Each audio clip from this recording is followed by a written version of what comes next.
Allez, on attaque. Bezrat Hashem, Parashat Kitavo.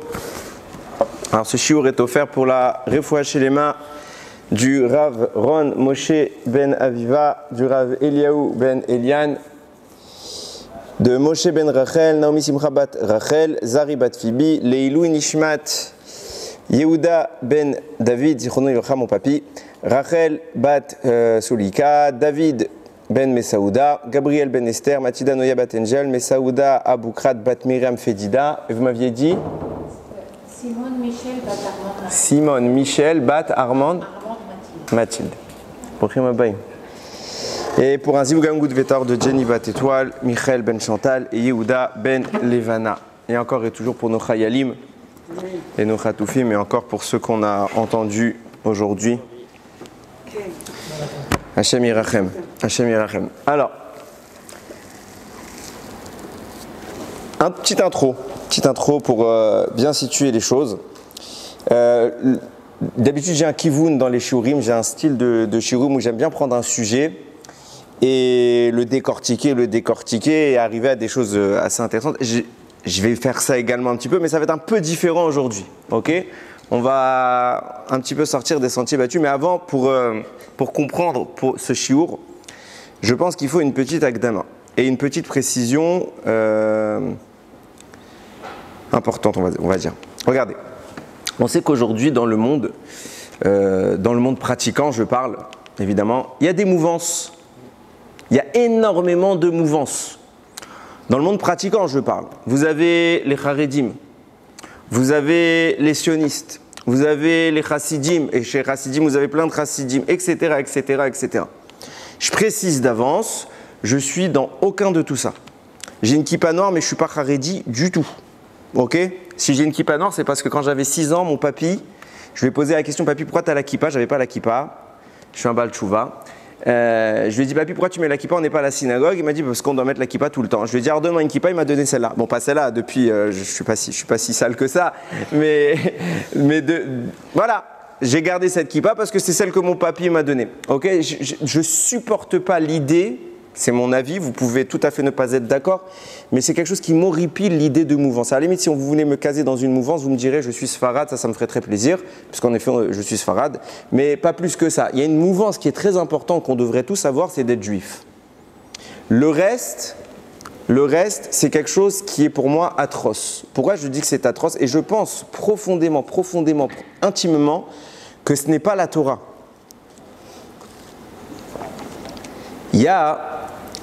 Vous avez sans doute tous déjà entendu parler, je caricature, la toute première chassidoute qui me vient à la tête. Vous savez c'est laquelle ? C'est la chassidoute de Beth Shammai et de Beth Hillel. Ce n'est pas du tout une chassidoute, mais Beth Shammai, c'est une école fondée par un monsieur qui s'appelle Shammai. Beth Hillel, c'est une école fondée par un monsieur qui s'appelle Hillel. Et chaque élève suivait son maître. Ok, on est bien d'accord là-dessus. Mais on a une règle qui régit leur débat. C'est la halakha, elle est comme Beth Hillel. La halakha, c'est Beth Hillel. On suit tout le temps, à quelques exceptions près, on suit Beth Hillel. Mais dans tous les cas, je dis bien dans tous les cas, on va avoir une discussion entre Beth Shammai et Beth Hillel. La halakha, c'est Beth Hillel, alors on s'en fiche de Beth Shammai. Le premier qui est cité, c'est Beth Shammai. Toujours. Pourquoi ? Parce que l'avis de l'autre, il compte. Dire, il n'y a que mon avis qui compte, c'est occulter tellement de Torah. Tellement de Torah. La Torah n'a pas été donnée à un homme, la Torah a été donnée à tous les hommes, avec un grand H. Donc si je m'inscris dans une mouvance et que j'exprime par cela l'idéologie de dire ma mouvance est la bonne, alors je détruis toutes les autres vérités. Je suis content d'être comme vous. Je détruis. Alors bien évidemment, si une mouvance se revendique de notions qui vont contre la Torah, ce n'est pas une mouvance. Okay ? On parle de quoi dans une mouvance ? De ceux qui aiment Hachem, de ceux qui reconnaissent la Torah écrite, la Torah orale, et de ceux qui vont dans ce qui vont. Si maintenant, et je caricature bien évidemment, si vous prenez, je prends 2 pôles, parce que Chassidim, on va l'inclure dans Haredi. Ok ? Prenez Dati, Léoumi, ok, et Chassidim. Imaginez Mashiach, Bezrat Hashem, il est de l'un ou de l'autre camp. Il sera forcément de l'un ou de l'autre camp. Oui ou non? Moi, je pense qu'il sera d'aucun des deux. Mais s'il est dati léoumi, alors qu'est-ce qu'ils vont faire tous les Haredim? Ils vont dire, ça ne peut pas être Mashiach, c'est même pas un Rav. Si les Haredim, ils vont dire quoi les dati léoumi? Non, ça ne peut pas être Mashiach, c'est pas un Rav. Vous voyez ce que je veux dire? Miskin Mashiach, quand il va venir, Be'atzlacha Rabba, les gens rêvent d'être Mashiach, franchement, Be'atzlacha. Ok? Moshe, il a été le premier à représenter le Ham Israël, et qu'est-ce qu'il a dit à Kadosh Baruch Hu? Non, prends quelqu'un d'autre, pas moi. Laisse-moi, je suis en paix, je suis avec mes moutons, je suis bien, je suis très bien, pas les Juifs. À la limite, il a été roi pendant 40 ans, il ne s'est pas plaint, mais quand tu dis Bnei Israël, waouh! Et pourquoi c'est grave? Parce que si maintenant tu vas dans une mouvance, et regardez sur quoi je vais appuyer mes mots, il y a une Mishnah très connue dans Pirkei Avot qui dit En bour yirechet. Celui qui est ignorant, qui est vide, il n'a pas la crainte de la faute. Il n'a pas la crainte de la faute. Pourquoi? Parce qu'il est vide. Il ne connaît pas. C'est quoi quelqu'un qui est vide? C'est un Maharetz. Il n'y a pas écrit un Maharetz. Il y a écrit il vélo à Hamaretz chassid. Le Hamaretz, il ne devient pas chassid. Il ne devient pas pieux. Alors c'est quoi un bourg? Quelqu'un qui est vide. C'est quoi d'être vide, Rabotai? Le Ramak, Rabbi Moshe Cordovero, il écrit. Mon Rav, il m'a envoyé ça la semaine dernière, j'ai kiffé. Il écrit, c'est quoi un bourg? C'est celui qui fait pour faire comme les autres. Il fait Torah au mitzvot. Pourquoi? Parce qu'il est dans un cadre où tout le monde fait de cette manière, donc je fais de cette manière. Ça, c'est quelqu'un de vide. Et celui-là, il n'aura jamais la crainte de la faute. Pourquoi? Parce que pourquoi je fais Torah mitzvot? Parce que lui, il fait comme ça. Et si je ne fais pas comme ça, je suis bizarre. Je n'ai pas envie d'être bizarre, alors je suis une mouvance. C'est quoi quelqu'un? C'est quoi la définition de quelqu'un qui est Yireh Shamayim? Il dit le Ramak. C'est pas mes mots. Il dit c'est quelqu'un qui fait la Torah parce qu'il l'a étudiée, qu'il a compris ce qu'Hachem veut de lui. Pas parce que je suis Chabad, alors je fais comme tous les Chabad. Pas parce que je suis attiré par Rabbi Nachman de Breslev, alors je fais tout comme lui. Pas parce que je suis Haredir, je fais comme lui. Pas parce que vous vous extrapolez à tout ce que vous voulez. On fait la Torah, pas pour les Rabbanim. On fait la Torah, pas pour plaire aux gens. On fait la Torah pour lui plaire à lui. Quand on peut partir sur cette base, alors on n'a pas de problème. Pourquoi? Parce que si maintenant vous commencez à dire certaines choses, là, mon titre du shiur, c'est « Doit-on faire l'Alia ?» Alors bon, c'est facile, je parle à des gens qui sont en Israël, vous êtes tous, évidemment qu'on doit faire l'Alia. Et tu as tous les Français qui vont nous écouter. Ouais, c'est facile à dire, ils vivent en Israël, ils ont déjà fait le truc. Pour certains, peut-être, ils sont venus quand ils étaient petits, pour certains, ils sont nés ici. C'est facile de parler, Rabotai, c'est toujours facile de parler. Et vous regarderez, on croit toujours qu'on a raison et on a tendance à vouloir, 2 minutes, on a tendance à vouloir universaliser notre pensée. Quand vous êtes dans quelqu'un qui pense pas comme vous, par exemple, notre cas il est très précis. Les gens qui ont fait leur alia, ils disent, mais les gens qui font pas leur alia, mais ils sont à l'ouest. Mais comment ils font? Vous êtes des fous, regardez-vous comment ça se passe en France, comment ça se passe. Les gens qui font pas l'alia encore, qui n'ont pas encore fait l'alia, ils vont dire quoi? Ben alors, vous n'êtes pas mieux, vous avez des attentats, vous n'avez pas de parnassa, vous avez. Ok, chacun a ses arguments. Et chacun il a ses œillères, et il dit, il n'y a que moi. Et quand tu vas avoir des gens qui sont dans cette situation-là, mais ils vont critiquer ceux qui ne pensent pas comme eux. Ils vont tout de suite te déstabiliser en disant « Oui, mais toi, tu es dans ton monde.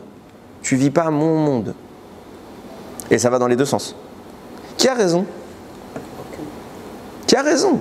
On ne peut pas dire aucun. On ne peut pas dire aucun parce que c'est trop facile de dire aucun, comme ça on se dédouane. On doit savoir, la définition de qui a raison, c'est la définition de ce que Akadosh Baruch Hu veut. Et dire qu'Akadosh Baruch Hu ne veut ni l'un ni l'autre, ce ne serait pas compréhensible. Akadosh Baruch Hu veut des choses du Ham Israël. On va définir les choses plus en amont. Quelqu'un qui met les tefs et quelqu'un qui ne met pas les tefs, qui a raison? Celui qui met les tefs. Pourquoi? Parce qu'on a dans la Torah une demande d'Akadosh Baruch Hu de mettre les tefilines. Donc me dire que vivre en Israël ou pas, personne n'a raison, c'est dire que Dieu n'a pas décidé. Ça ne marchera pas. Donc il faut se mouiller. Et ce qui est génial, je m'émancipe. Regardez ce que je veux dire par là. Quand j'ai fait tchouva, quand j'ai fait tchouva, pendant un petit moment, j'ai eu un complexe que j'ai baptisé le complexe du Baal Tchouva. C'est quoi le complexe du Baal Tchouva? C'est que le Baal Tchouva, il n'a pas vécu dans une maison de rabbin, il n'a pas fréquenté toutes ces choses-là, et donc toute sa vie, il se pose la question, mais est-ce que ce que je fais, c'est bon? Est-ce qu'avec le peu de connaissances que j'ai, je peux affirmer des choses? Parce que si ça se trouve, je vais avoir un type en face de moi qui, lui, il a de la bouteille, et il va me sortir 15, 20, 30 arguments, et tout de suite, je vais m'effacer. Pourquoi? Parce que je me dis qu'il est naturellement plus fort que moi. Et donc, à cause de ça, vous n'osez pas dire certaines choses que vous pensez. Ok? Pendant un temps, c'est normal. Hein. Il faut, à un moment, apprendre à se la fermer. Pourquoi? Parce que vous avez l'opposé du complexe du Baal Tchouva. Le type qui a fait Tchouva depuis 2 minutes et qui croit qu'il fait des miracles. Il croit qu'il connaît toute la Torah. C'est l'antithèse de ce complexe. Vous avez deux, c'est un caractère. Hein. Il y en a qui pensent qu'ils sont au-dessus du lot, il y en a qui pensent qu'ils sont en dessous du lot. Ok? Chacun comme son kivun. Les deux, c'est un défaut, les deux, c'est une qualité. Il faut savoir des fois se mettre en avant, il faut savoir se mettre en retrait. Le temps nous permet un petit peu de nous positionner. Et donc pourquoi je dis ça? Parce que ouvertement, un shiur comme ça, je pense que je ne l'aurais pas fait il y a 10 ans. Je pense que je ne l'aurais pas fait il y a 10 ans. Je pense qu'il y a plein de gens qui vont m'envoyer des messages sur Internet, qui vont me dire ouais, tu dis des bêtises. Bruchim Abaim, je vous aime quand même. Ok? Alors on rentre dans le sujet, on commence le shiur. Oui, excuse-moi, je t'ai oublié. J'ai juste une question à vous poser. Quand vous parlez de faire l'alliance, est-ce que vous vous réduisez seulement à la démarche de partir dans le pays extra de venir en Israël, ou alors ça va être beaucoup plus profondément ce que vous avez dit précédemment, dans le fait de savoir, entre guillemets, suivre un chemin qui est personnel? Parce que quand vous parlez du fait d'être creux par rapport à un chemin qui est le nôtre, on peut très bien mettre en lien avec la Torah, mais je pense qu'aujourd'hui c'est aussi très applicable à un monde qui va au-delà de la Torah et qui est un monde peut-être social aujourd'hui. Alors, tu as une très bonne analyse, je pense, je trouve. Je vais m'expliquer, je vais rentrer dans le sujet. Évidemment que quand je parle d'Alia, je le regarde d'un point de vue mitzvah et pas d'un point de vue politique. Ça ne m'intéresse pas. Ok? Mon but, c'est lui. D'accord? C'est mon seul but. Ok? Donc, Bémet, quand je vais parler de choses maintenant, ne croyez pas que... C'est pour ça que j'ai introduit en disant, je ne suis pas politisé, je me moque de ce que pensent les sionistes, les charedim, je m'en fiche. Et s'ils ne sont pas d'accord, qu'ils ne sont pas d'accord. Je donne mon avis. Il ne faut pas être imbécile dans la vie. C'est pas parce qu'ils disent, alors ils disent. La Torah nous a tous été donnée à nous et pas à un. Chacun a l'obligation, ve'agitabo yomam va'laila, tu dois étudier jour et nuit. Pourquoi je dois l'étudier jour et nuit? Pour être un robot qui répète par cœur des leçons? Non, pour comprendre ces leçons. Pour comprendre ces leçons. Quand vous citez un rave, alors des fois c'est technique, c'est nécessaire, mais quand vous citez l'opinion d'un rave, mais que vous n'avez pas compris pourquoi il dit ça, à part si maintenant vous avez besoin d'une info pour tout de suite, 2 secondes, vous ne connaissez pas la reste que j'ai le droit, j'ai pas le droit, ok. Mais quand vous citez, vous enseignez quelque chose, vous voulez défendre un argument, mais vous ne savez même pas pourquoi le Rav il a dit ça, vous êtes des ânes. Nous sommes des ânes, des imbéciles. Le but, c'est pas de répéter comme des moutons, le but c'est de comprendre. Naasé, d'abord on fait, on doit d'abord faire, mais le but c'est Nishma. Si je piche rien toute ma vie dans ma Torah, je fais tout, mais j'ai jamais rien compris. Je suis un bourg, je suis vide. Et du coup, j'aurais pas la crainte des avérotes. J'aurais pas dit Ratchamaim. Pourquoi? Parce que je suis vide, je le fais par mimétisme. Le jour où j'ai pas de copie à suivre, alors je fais n'importe quoi. C'est ça qu'Hachem veut de nous? J'espère pas. Ça a donné des religions, ça. Ok. Allez, on attaque. Maintenant que j'ai fait ma... Petite présentation. Ve'aya kitavo el haaretz. Et ce sera lorsque tu viendras dans la terre. Asher Hashem Elokecha noten lecha nachala. Qu'Hashem ton Dieu te donnera en héritage. Virishta, tu vas en hériter. Tu en prendras possession. Ve'ashaftaba, et tu y vivras. Et tu y vivras. Ok. Vient le harachaim. Déjà, je contextualise. A priori, le pasouk parle de l'époque de Yehoshua bin Nun, puisque Moshe Rabbeinu va mourir, il n'entre pas au désert, il sort pas du désert, il n'entre pas en Israël. Donc, Ve'aya maintenant, vous qui allez rentrer, quand vous rentrerez, voici quel mitzvot vous allez devoir accomplir. Et là, en l'occurrence, c'est la mitzvah des bikurim. Ok? Viens nous dire le harachaim. Ve'aya, c'est pas le harachaim qui le dit, c'est pas nouveau, c'est écrit partout. Ve'aya, c'est un lachon de simcha, de joie, de réjouissance. Nous dit le harachaim, la seule véritable simcha, c'est en Eretz Israël. Je répète, c'est pas mes mots. Le Or HaChaim dit la seule véritable simcha, c'est en Eretz Israël. Tout de suite, vous allez me dire oui, à l'époque de Yoshua bin Nun, quand il y avait une obligation de vivre en Eretz Israël, puisqu'à l'époque, Hachem a demandé, on voit bien qu'ils n'ont pas voulu, les Meraglim n'ont pas voulu rentrer. Qu'est-ce que ça a provoqué? Une génération entière qui est morte dans le désert. Vous voulez pas? Mourrez là-bas. Donc vous allez me dire tout de suite, bah oui, eux devaient rentrer, Hachem leur a dit d'entrer. Nous, il nous en a chassés. Donc est-ce qu'il y a une mitzvah à Yom? Et regardez ce que dit le Or HaChaim, le passouk qui cite, pour démontrer qu'il n'y a qu'en Eretz Israël qu'il y a de la simcha, c'est un passouk que vous connaissez. C'est le Shir HaMa'alot Beshuv Hashem et Shivat Zion, qu'on chante régulièrement. Donc le fameux Shir HaMa'alot où on dit quand Beshuv Hashem et Shivat Zion, quand Hashem va ramener les rescapés, les captifs de Zion, Aïnou kel cholmim, on va arriver en Eretz et on va dire on était comme des rêveurs. De quoi on parle? Vous savez que à la destruction du premier temple, on a été exilé en Babylonie pendant 70 ans. Et au bout de 70 ans, on est remonté sur l'égide de Ezra à Sopher. Et eux racontent, Shir HaMa'alot, voilà que quand nous on est revenus, Aïnou kecholmim, on était comme des rêveurs. Et qu'est-ce qu'il dit là-bas? Azimale sechok pinu. Maintenant qu'on est revenu, notre bouche peut se remplir de srok, de rire, de sourire, de chant, etc. La joie, parce qu'on est retourné en Eretz Israël. Maintenant, celui qui analyse un peu ce passouk-là, que l'Or HaChaim l'a défini comme étant la base de la joie, celui qui vit en Eretz Israël, c'est la vraie simcha. Il voit qu'il y a une subtilité temporelle. Le verbe est conjugué de façon bizarre. Shir HaMa'alot Beshuv Hashem. Ok, c'est le chant qu'on a chanté. Beshuv Hashem, quand Hashem nous fait revenir. C'est l'époque de Babel. Donc c'est présent, à la limite un peu passé, comme ça, proche du passé. Donc quand on est venu, on aurait dû dire quoi? Alors nos bouches se sont remplies ou se remplissent de joie. C'est pas ce qui est écrit. Az Yimale. C'est un futur. Alors se rempliront nos bouches de joie. Pour un futur, tu aurais dû me dire tout, soit au passé, soit au présent, soit au futur. Mais là, tu commences au présent, chez la mode Béchouf, quand Hachem nous ramène. Alors au futur, on sera joyeux. De là, on a une insinuation à ce qu'on est en train de vivre, à savoir que même après ce retour de Ezra, il y aura un futur où on revivra cette joie de retourner en Eretz Israël. Évidemment, c'est l'époque messianique qui est annoncée depuis des siècles, bien avant 1948, qui annonçait qu'Hachem nous libérerait et nous ramènerait en Eretz Israël. Et regardez jusqu'où les choses elles doivent aller. Qu'est-ce qui se passe à ce moment-là? Venons, on va jusqu'au bout de l'interprétation. Les psukim continuent, deux psukim plus tard. Shuva Hashem et Shevitenu ka'afikim banegev. Ramène-nous à nos captifs, Hachem. Je ne comprends pas. Ramène nos captifs. Ça veut dire qu'au moment où on va vivre cette joie d'arriver en Eretz Israël, on va encore prier à Akadosh Baruch Hu pour ceux qui ne sont pas encore venus, puisque je le demande à Hachem, ramène nos captifs. À l'époque de Ezra, c'est ce qui s'est passé. Donc c'est cohérent. À l'époque d'Ezra, seule une partie du Ham Israël est remontée, l'autre partie était restée en Babylonie. Donc eux priaient, ramène nos captifs. Mais puisqu'on a une insinuation au futur dans notre texte, on est obligé de dire que nous aussi, on doit dire ça. Ça signifie quoi? Ça signifie que dans le dernier exil, le nôtre, puisqu'il est post-destruction du 10e Beth Amikdash, il y aura une période déjà annoncée où certains seront déjà en Eretz Israël et certains seront en Chutz La'aretz. Et qu'est-ce qu'on dira? Shuva Hashem et Shevitenu, ramène les captifs.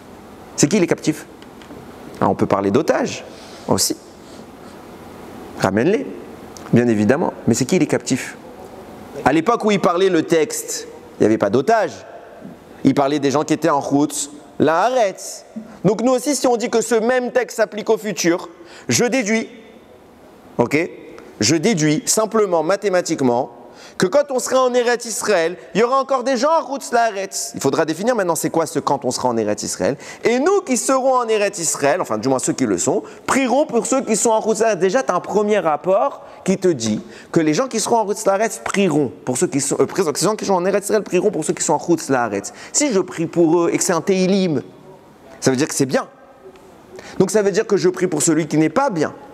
Je ne prie pas pour quelqu'un qui est malade s'il n'est pas malade. Je prie qu'il y ait une réfoua chez le mas s'il est en mauvaise santé. Je prie que quelqu'un sorte de sa captivité. S'il est captif, la définition que nous impose ce pasouk, c'est de dire ceux qui ne sont pas avec nous sont appelés captifs. Maintenant, question. De quoi on parle ici?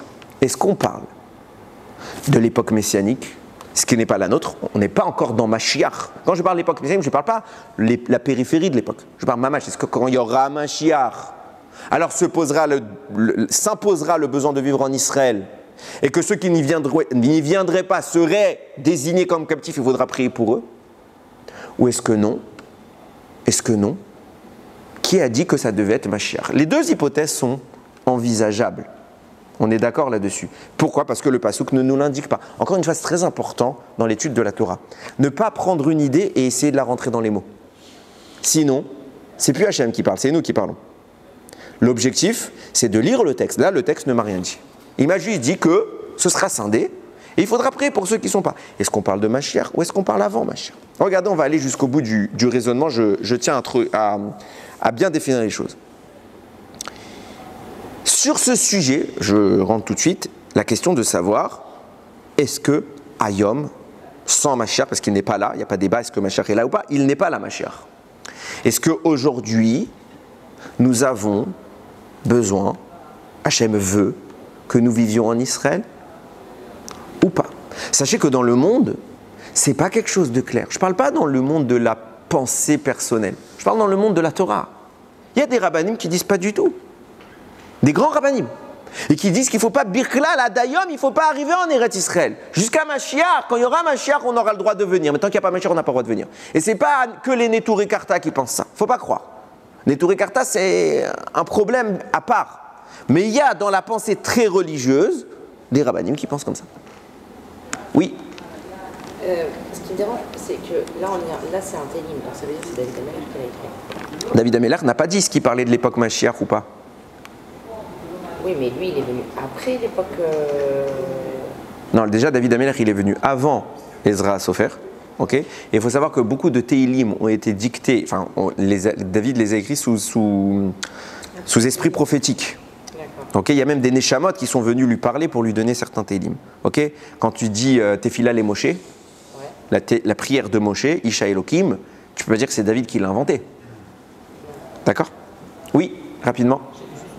Par rapport au fait de vivre en Israël, le texte précise juste le fait de vivre à l'étranger, donc de venir vivre en Israël, le fait de vivre en Israël et d'être toujours, entre guillemets, influencé par des lois qui nous disent qu'il devait vivre. Ça, c'est sûr que c'est pas. Encore une fois, ça, c'est encore une fois. Je pense que tu vas comprendre à la fin.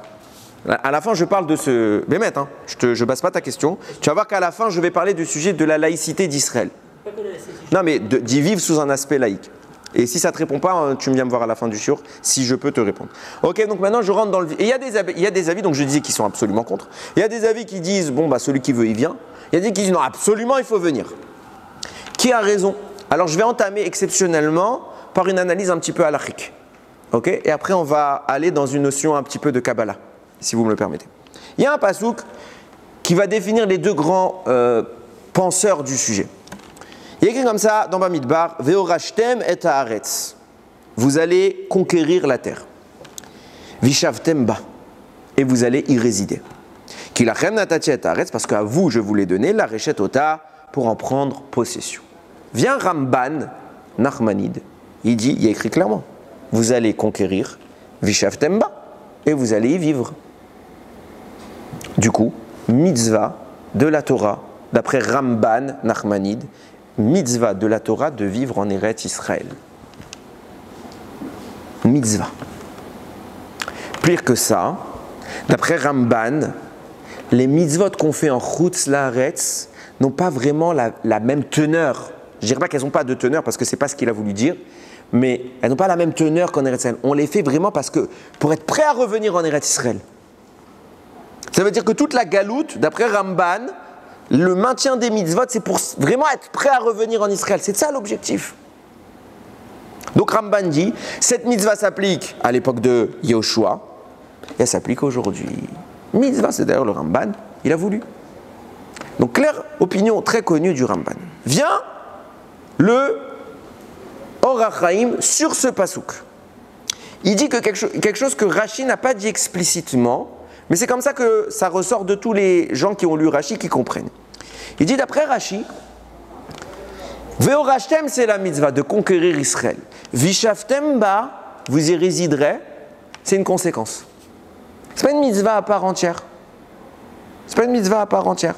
La mitzvah, ce serait la conquête. De chasser tous les ennemis d'Akadosh Baruch Hu et tous les idolâtres de cette terre qui est sainte. C'est ça la mitzvah.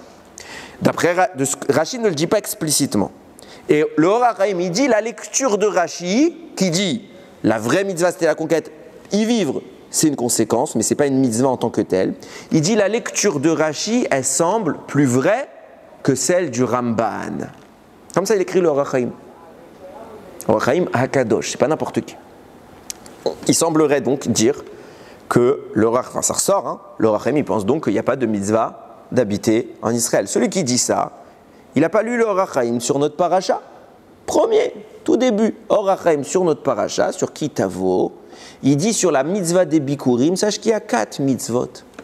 4 mitzvot. Et dans les 4 mitzvot qu'il cite, et je vous le lis, je l'ai traduit en français, 3e mitzvah, l'installation dans la terre qui est une mitzvah en soi. Comme nous voyons combien nos sages ont exalté la mitzvah de s'installer en terre d'Israël.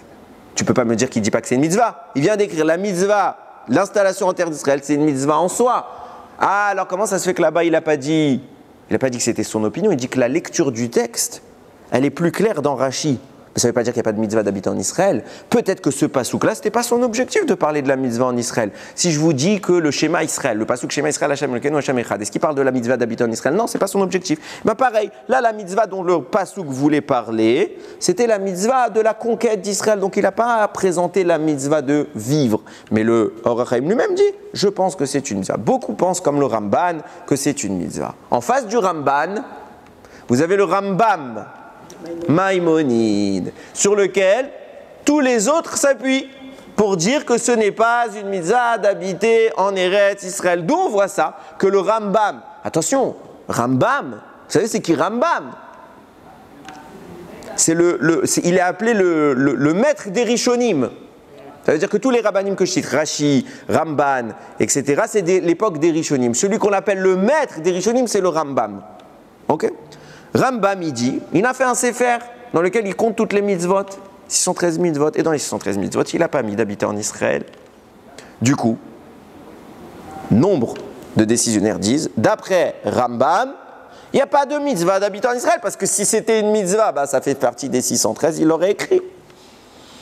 Maintenant, sachez que sur Rambam, il y a 4 manières de voir les choses. Il y a qui disent, Bichlal, il n'y a pas de mitzvah.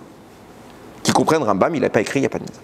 Il y a qui disent, non, c'est un Hersher mitzvah. C'est quoi un Hersher mitzvah? C'est un moyen pour accomplir une mitzvah. Vivre en Israël permet de faire certaines mitzvot que je ne peux pas faire en dehors d'Israël. Je ne peux pas faire la trouma, je ne peux pas faire le maaser, je ne peux pas faire la shmita en Chutzaret, etc. Donc, si j'habite pas en Israël, je loupe ces mitzvot. Donc, c'est un moyen. Comme se marier. Est-ce qu'il y a une mitzvah de se marier? Non, la mitzvah, c'est d'avoir des enfants. Et le mariage est un moyen pour arriver à ça. Ok, c'est quelque chose de très kadosh. Mais ce n'est pas lui-même une des 613 mitzvot. Okay, donc il y a un avis qui dit qu'il n'y a pas de mitzvah. Sur le Rambam. Il y a un avis qui dit c'est un Hersher mitzvah. Il y en a qui disent non, il y a une mitzvah, mais elle est des sages. Aujourd'hui, ce n'est pas une mitzvah de la Torah, c'est une mitzvah des sages. Donc même d'après ça, Rambam pensait qu'il y a bien une mitzvah juste des sages. Et il y a d'autres avis qui disent non, Bichlal, c'est une mitzvah. Le Rambam pense que c'est une mitzvah. Seulement, il ne l'a pas compté dans les 613 mitzvot. Pourquoi? Parce que lui-même, il écrit dans son introduction dans ce livre-là qu'il ne va compter que les mitzvot qui sont individuels, pas un package de mitzvot. Dans la mitzvah d'habiter en Eretz Israël, il y a plein de mitzvot qui en découlent. Donc il n'a pas compté dans les mitzvot individuels. 4 avis sur le Rambam. Ok? J'ai quasiment fini mon introduction à l'Arik, après on va rentrer dans le raisonnement que je voulais vraiment aborder. Donc vous voyez bien que ce n'est pas stam, ce n'est pas un sujet. Mais il ressort, Ramban, mitzvah adayom. Rambam, 4 avis. Un qui dit pas du tout, un qui dit moyen, un qui dit plus que moyen et un qui dit oui mitzvah. Pour la petite info, Rav Ovadia Yosef Zatzal, ok, dans Yechavedat, tome 3, Siman 69, il dit jamais de la vie vous pouvez dire que Rambam pense que c'est pas une mitzvah de la Torah. Parce qu'il amène plusieurs endroits, on voit que Rambam pense clairement que c'est une mitzvah de la Torah.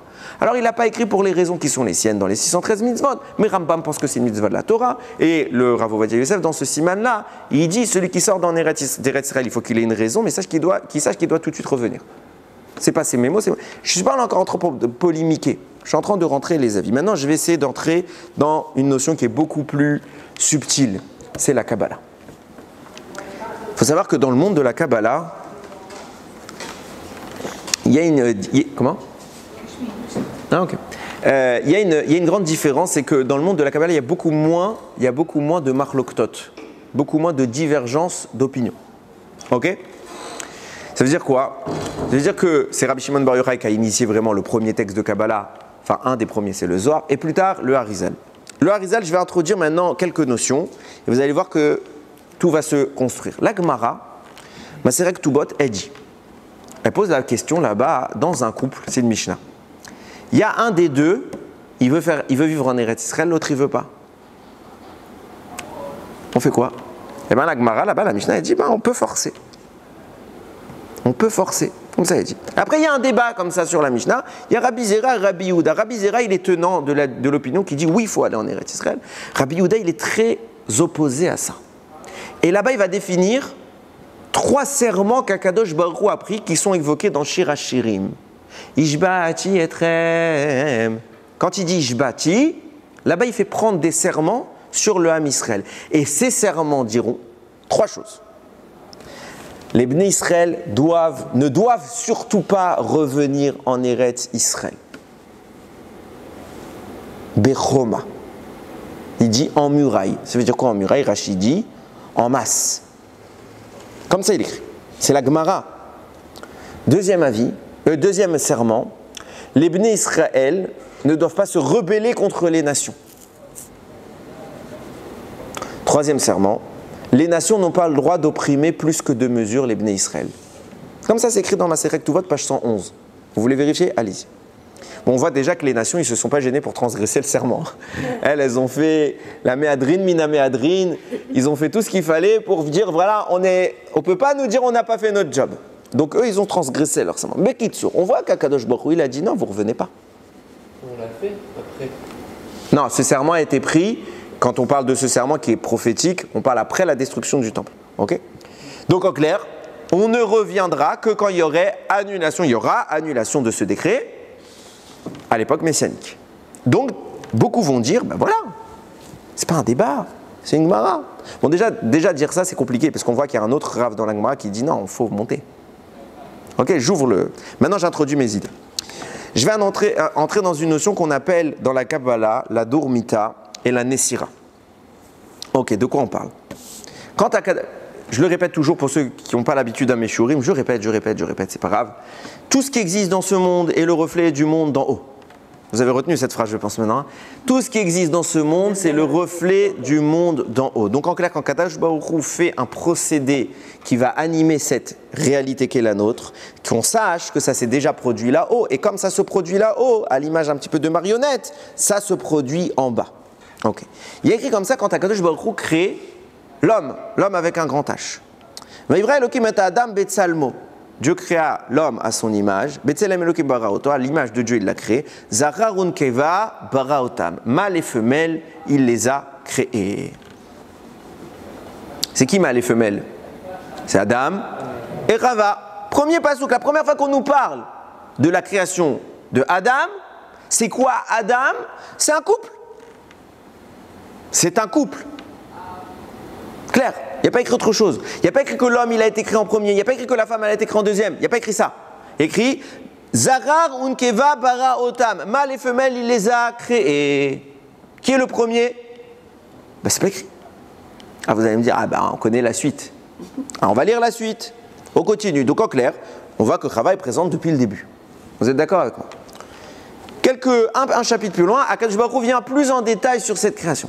Et il dit, Vemer Hashem Elokim lo taveyot Adam levado et c'est lo ezer kenegdo. C'est pas bien que le Adam soit seul. Je vais lui faire une aide contre lui. Mais déjà que le couple est une opposition contre lui. Pourquoi c'est écrit contre lui ? Alors moi, c'est comme ça. À chaque fois que je parle dans un Sheva Brachot ou dans un mariage, je dis pas écrit contre lui. Parce que les gens, ils croient que le couple, c'est caresse-moi dans le sens du poil.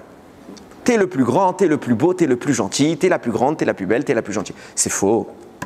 C'est tellement faux. Le couple, c'est l'opposition. Ça veut dire quoi? Pas l'opposition dans la dispute. L'opposition dans la construction. Ça veut dire que quand il y a quelqu'un qui n'est pas parfait, l'objectif de son conjoint, c'est de lui montrer ce défaut. Votre conjoint, c'est votre tikkun, Rabotai.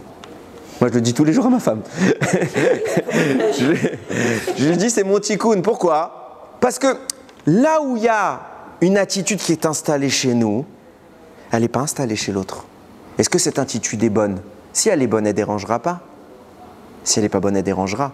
Donc si la personne en face de vous est dérangée par quelque chose qui vient de chez vous, c'est qu'Akadosh Baruch Hu a voulu qu'il soit dérangé. Et il a voulu vous montrer par cela que dans ce sujet précis, tu n'es pas parfait. Donc c'est pour ça que ton épouse, elle est keneged, elle est contre toi. Pas parce que elle a un défaut qu'elle ne te supporte pas. Non, elle va te montrer qu'il y a un défaut. Et pareil pour l'homme avec la femme. Si une femme laisse son mari dormir tous les matins au lit jusqu'à pas d'heure, elle loupe son job. Le but d'une femme, sur ce sujet, c'est que quand arrive l'heure de la tfila, elle lui met un coup de pied qui tombe du lit. Parce qu'il faut qu'il aille à la tfila. Non, Baruch Hashem. Non, ça, Chesed Hashem, je vais pas me plaindre. Baruch Hashem, je me lève. Si, je ne peux pas me vanter de beaucoup de choses, mais c'est rare que ma femme se lève avant moi. Ok, à part si bébé il pleure. Derek Klal, c'est ça le principe. Et pareil dans l'autre sens. Ok, donc Keneged. On voit que Hachem dit c'est pas bon qu'il soit seul. Alors va y appeler Elohim, Hachem Elohim, Tardema al ha-Adam. Hachem a fait sombrer sur Adam une sorte de sommeil, une torpeur. Vaïchan, il a dormi. Vaïkar mitzal rotav, vaïskor basav, tartena, vaïven Hachem Elohim et tatsela, asher la karmina Adam leisha. Donc il lui a prélevé une côte, vous connaissez, et il en a fait une femme. Là, on a une description successive. On n'avait que l'homme, comme ça que c'est décrit dans le deuxième passage que je viens de citer, et de là est sortie la femme. Ok. Rachid dit, mais je comprends. Enfin, on a deux manières de voir les choses. Première explication, pshat, sens pur. Non, la première fois qu'Hachem il a parlé de Adam et Chava au féminin masculin, il a parlé généralement, et après il est revenu détailler ce qui s'est passé ce jour-là. Ok, ça c'est le sens simple. Rachid rapporte lui-même, non, les deux sont vrais. Il a créé Adam et Chava en même temps, et il a créé Chava après Adam. Pourquoi? Parce qu'ils sont nés, Adam est né avec les deux, d'où partsoufim, deux faces. Ils étaient côte à côte, enfin dos à dos. Et Akadosh Baruch Hu est venu, il a endormi et il les a séparés. Et de là sont nés Adam et Chava. Qui est né en premier? Personne. Qui a été terminé en premier? Sans doute Adam. Ça veut dire que d'abord il a recousu entre guillemets Adam et après Chava. Mais en réalité, dans la naissance décrite par la Torah, il n'y a pas eu de premier. Oui. Mais du coup, si on suit ça, il n'y a pas d'histoire de côte. Si c'est dos à dos, pourquoi on parle de... La côte, ça veut dire le côté. Comme ça, c'est écrit dans Rashi. Rashi, il donne l'exemple du Mishkan. Ok. Et là-bas, il donne le Tsela à Mishkan, le côté du Mishkan. Donc, c'est l'autre côté. Oui. Mais est-ce que dans la côte, il n'y a pas aussi cette idée de contenance de ce que l'homme ne peut pas être? Bah forcément, si tu prends un élément, tu le coupes en deux, ce qu'il y a dans l'élément B n'est plus dans l'élément A. À la base, j'explique ce que je veux dire. À la base, c'était une entité que j'ai scindée. Ça veut dire que c'est pour ça qu'on lui dit Ishto ke gufo, ta femme c'est comme ton corps. Pourquoi? Parce que ce qu'il y a chez ta femme, c'est ce que toi tu n'as pas. Et Akadosh Baruch Hu a séparé ces notions pour que ce soit une opposition. Et maintenant tu vas comprendre, je pense, avec ce que le Harizal va nous expliquer, tu vas comprendre pourquoi. On va essayer du moins. On va essayer. Donc on a bien compris qu'il y a une séparation des deux, alors que les deux étaient pareils. Cette séparation-là, cette torpeur qu'Adam a vécue s'appelle la dormita. C'est, j'ai envie de traduire l'anesthésie générale. Ok? Cette séparation dans la Kabbalah s'appelle la Nessira. On a séparé les deux entités en deux. D'où cela vient? Ça, c'est sur le plan physique. Maintenant, quand j'ai dit en introduction, tout vient d'en haut. Parce que c'est exactement ce qui se passe sur le plan métaphysique. À savoir que nous dit le Harizal. Dans les mondes d'en haut, il y a des mondes masculins, il y a des mondes féminins. Et les mondes sur lesquels nous on est attenants, sur lesquels qui nous intéressent, sont dos à dos. Le masculin et le féminin sont dos à dos. Qu'est-ce que Akadosh Baruch Hu fait? Il fait la dormita. C'est quoi la dormita? C'est il fait déconnecte l'esprit, la conscience de cette entité, donc elle s'évanouit, et puis il les sépare. Et une fois qu'il les sépare, il les remet face à face. Et quand on les remet face à face, il y a l'union. Il y a l'union qui donne la vie. Dans les sphères d'en haut, l'union qui donne la vie, c'est quoi? C'est la création des mondes. C'est l'abondance dans ce monde, les flux spirituels. Sur Terre, c'est le don de la vie. Et comme tu l'as dit, l'homme seul ne donne pas la vie, la femme seule ne donne pas la vie, les deux dos à dos ne donnent pas la vie. Quand est-ce que la vie existe? Quand est-ce qu'il y a production? Quand il y a un échange. Et s'il n'y a qu'une unité qui n'est pas dans l'échange, alors je ne peux pas travailler un potentiel qui est exclusif à l'un et à l'autre. Je m'explique. Ce que la personne, l'homme ou la femme, dispose, le rôle de son conjoint, c'est de l'exprimer dans le monde. Dans le cas de l'union, un homme ne peut pas avoir d'enfant sans une femme. La femme est le récipient de la vie et elle le fait germer. Ce n'est pas juste que la femme reçoit une semence, c'est qu'elle anime cette semence. Donc, l'élément qui était présent chez l'homme est manifesté par la femme. Pareillement, si la femme est seule, elle ne peut pas faire ce travail, c'est par l'union. Maintenant, regardez jusqu'où ça va. Je vous ai parlé de cette dualité, enfin de cette opposition dos à dos. Pourquoi c'est comme ça? Pourquoi Adam et Chava naissent dos à dos? Pourquoi Akadosh Baruch Hu crée les mondes dos à dos? Parce qu'on le sait, Dieu n'a pas créé le monde parfait. Si Dieu avait voulu d'un monde parfait, il aurait fait un monde parfait. Okay? Dieu a créé un monde imparfait dans un but précis. C'est que l'homme prenne le rôle de parfaire le monde. On est d'accord là-dessus. Si le monde était parfait, l'homme, l'humain, n'aurait pas de rôle. Qu'est-ce que tu veux que je fasse sur Terre? C'est quoi mon rôle? Il n'y a rien à arranger. Il n'y a rien à améliorer. Qu'est-ce que je vais faire? Moi, je vais faire une mitzvah, ça va apporter quoi au monde? Rien, il est parfait le monde. Le monde est créé par un élan de perfection, mais il s'arrête avant d'atteindre la perfection pour que notre rôle à nous, ce soit d'être les shutafim, les associés d'Akadosh Baruch Hu, et que ce monde presque parfait atteigne sa perfection. C'est ça le rôle de la Torah, c'est ça le rôle de mitzvot. Ok? Puisque le monde est imparfait, il a une défaillance. S'il a une défaillance, ça s'appelle une faiblesse. Une faiblesse, c'est toujours un endroit où on peut vous attaquer. Si tu as une faiblesse, ton ennemi peut l'exploiter. Dans les mondes d'en haut, qu'est-ce que ça signifie? Les mondes d'en haut, pareillement, ils sont dos à dos. C'est quoi, là, sur un plan physique, sur un plan humain, c'est quoi l'endroit le plus intelligent pour attaquer quelqu'un? C'est son dos. C'est son dos, pourquoi? Parce qu'il ne voit pas venir. Et même pour se défendre à l'envers, c'est compliqué. En face, j'ai les atouts. Derrière, c'est ma faiblesse. Donc la faiblesse, elle est toujours à l'arrière. Pourquoi c'est comme ça? Parce que dans les mondes d'en haut, la face représente l'expression de la Gdusha, les forces du mal ne s'approchent pas de ça. L'arrière, c'est une zone de faiblesse. Et puisque c'est une zone de faiblesse, c'est là que le Satan et les forces du mal, les clipotes, appelez ça comme vous voulez, viennent attaquer. Donc comme on sait qu'on est faible, quand on est deux soldats, dans un milieu hostile, on se met dos à dos. Comme ça, ta face protège et ma face protège. En raison de notre imperfection, et pareil sur terre, pareil dans les mondes d'en haut, Akadosh Baruch Hu nous a mis dos à dos par protection. Et l'objectif, c'est de renforcer par nos Torah et nos mitzvot, de combler la défaillance dorsale pour permettre que ma prestance, ma puissance, mon aura soit telle que même derrière moi, tu n'oseras pas m'attaquer. Même derrière moi, tu n'oseras pas me faire un sale coup. Ça, c'est ce qui se passe quand Akadosh Baruch Hu sépare. Ça veut dire que si Akadosh Baruch Hu sépare, ça veut dire qu'on a réussi à construire l'arrière. Je vous le mets dans le mille. Quand est-ce que le serpent a attaqué Chava? Entre guillemets, attaqué dans le sens de la faire fauter. Nous dit le Harizal, c'est pas mes mots encore une fois, il parle de ça dans Purim. Il dit quand Akadosh Baruch Hu a fait l'art dormita et que Adam, l'entité, s'est endormi, Akadosh Baruch Hu a séparé. Qui s'est réveillé la première? Chava.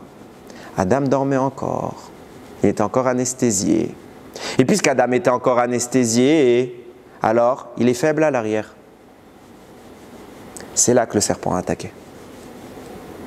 C'est là que le Satan attaque. Ça veut dire quoi? Quand on parle d'une nessira, d'une séparation des dos, on entame cela par une anesthésie qu'on appelle la dormita. Ce moment de la dormita est un moment spirituellement terrifiant.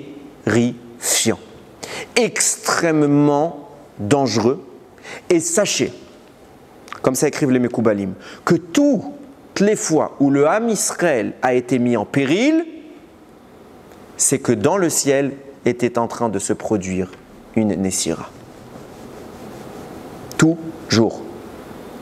Il y a des fois où il y a une Nessira qui se produit et on s'en sort. Le grand exemple, c'est Pourim. Pourim, on a été sauvé par la féminité. Comme je vous explique, dans le ciel, ça se sépare, le masculin s'endort. Qui nous a sauvés à Pourim? Esther Amalka. Pourquoi? Alors il y a Mordechai, mais qui a fait le job de prendre tous les risques? C'est Esther.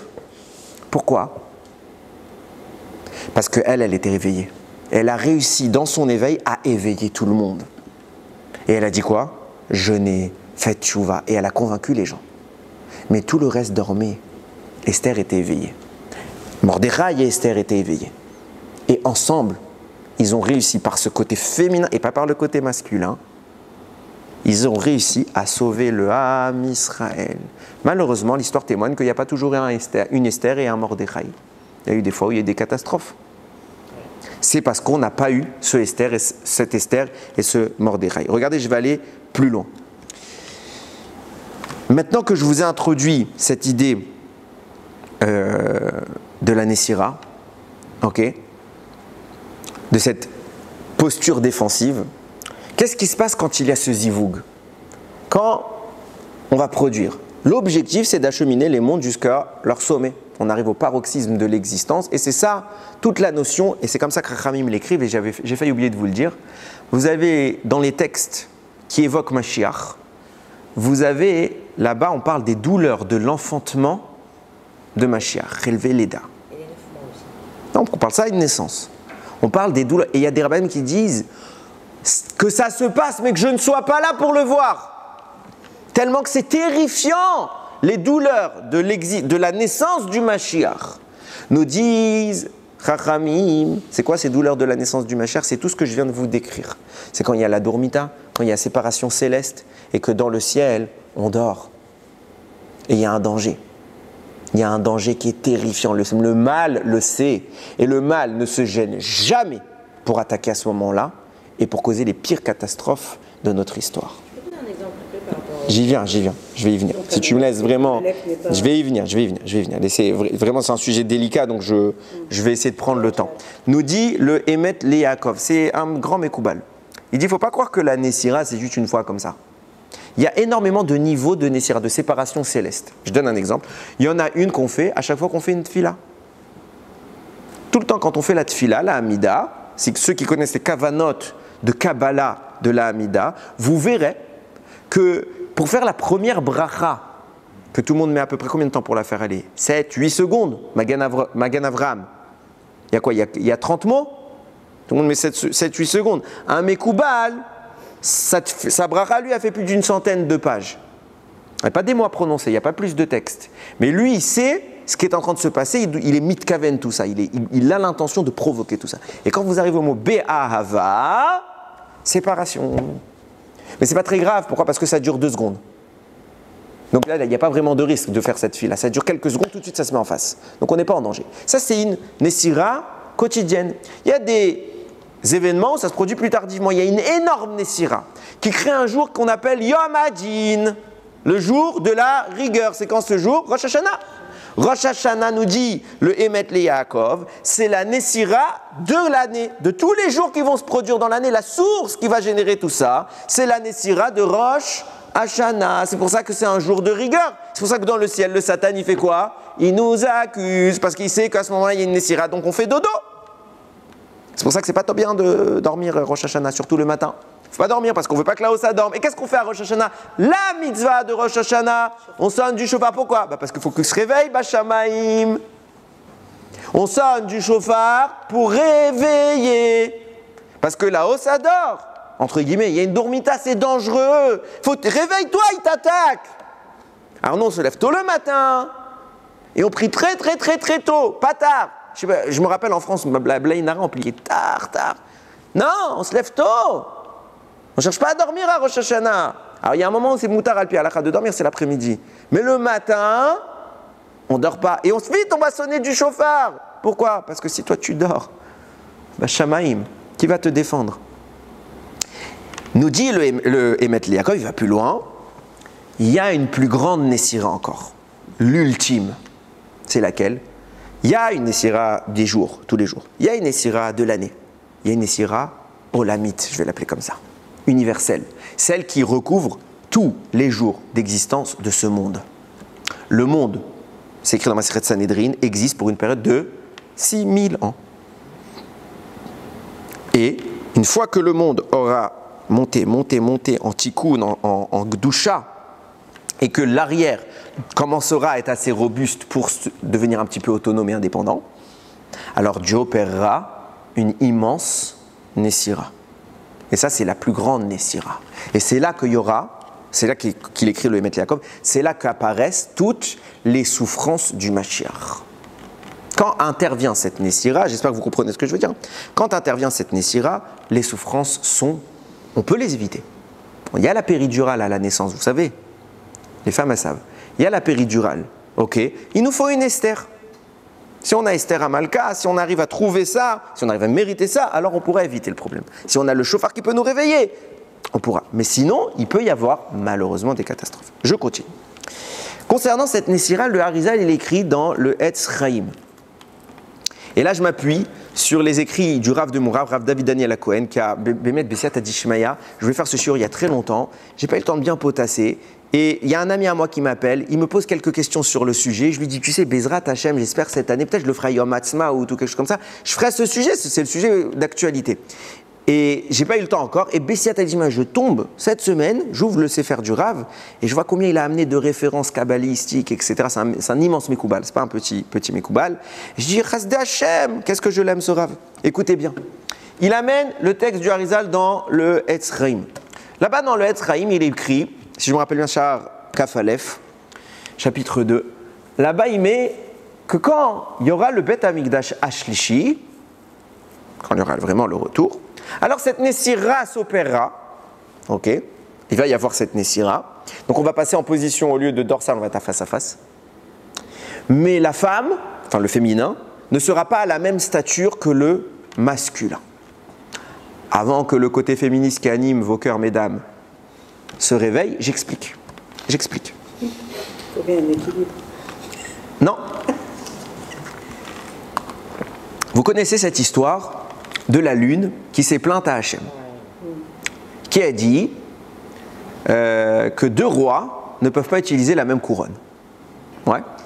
La lune, elle a dit, moi je viens éclairer dans une partie de la journée, le soleil vient éclairer une partie de la journée, on fait le même boulot.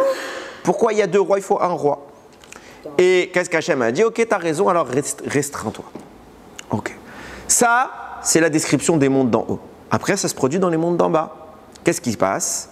Chava va être l'instigatrice de la faute. Adam dormait. C'est elle la première qui consomme le fruit. Et elle va vivre une punition à cause de ça. Et c'est pas moderne de dire ça, mais vous allez voir que je suis pas contre certaines choses. Je suis contre certaines choses modernes, mais pas tout.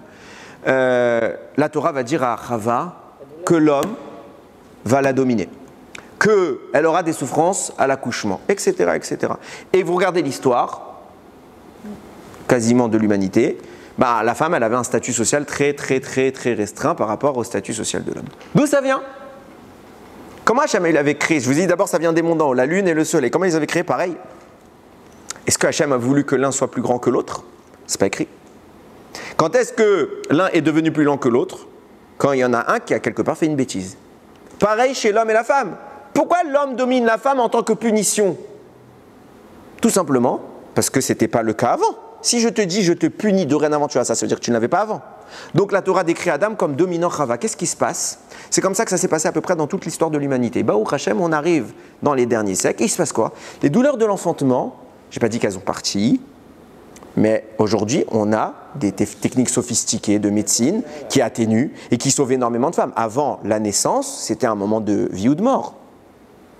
On voit que le problème d'enfanter, je n'ai pas dit qu'il a disparu, mais il se résorbe. Donc en clair, la punition de Chava, elle arrive presque à sa fin. Pareillement, il y a une émancipation qu'il n'y avait pas avant. D'où ça vient? Les gens croient que ça s'est passé comme ça, bémicré. D'un coup, Hachem il a maudit, il a puni, il a sanctionné la femme et d'un coup il dit non, ben ça y est. Non, si Hachem retire quelque chose de ce monde, c'est qu'il estime que c'est fini. Donc qu'est-ce qui se passe? Là où jusqu'à maintenant, la femme s'était motus et bouche cousue, ben maintenant elle peut ouvrir sa bouche. Qu'est-ce qui se passe? D'où ça vient?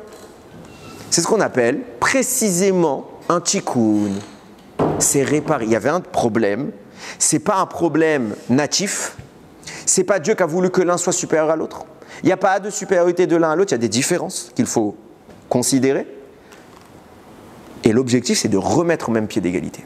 Maintenant que vous avez compris ça, je peux vous dire ce que dit le Harizal. Il dit quand il y aura le Beth Amikdash, on va se décoller là-haut, mais l'homme sera au-dessus de la femme.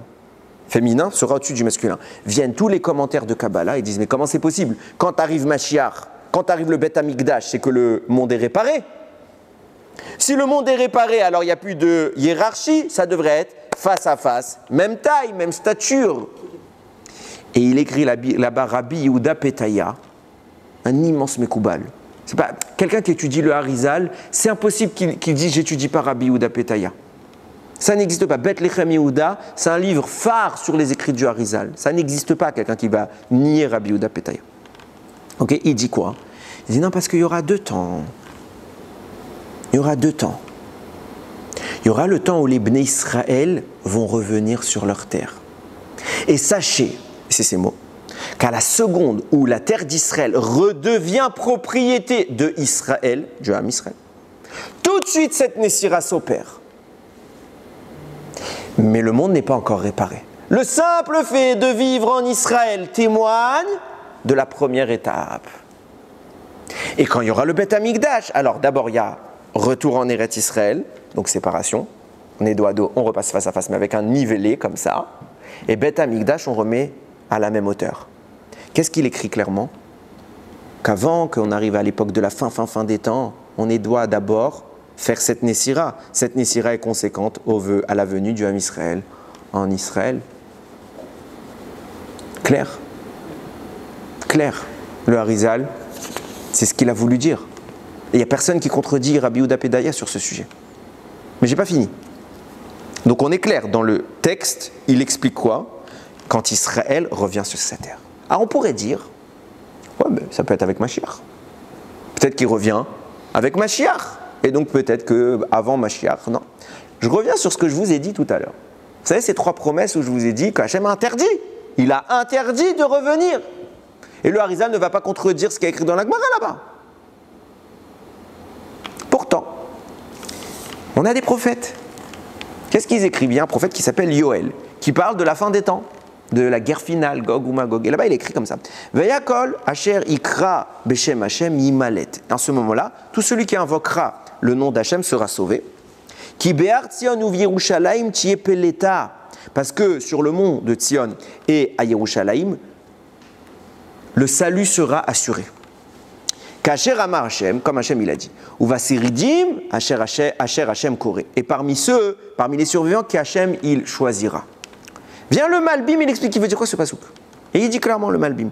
Sache que Yemot HaMashiach, ce sera comme à l'époque de Ezra à Sopher. Il y aura des Juifs en Eretz Israël, il y aura des Juifs en Chutz Laaretz.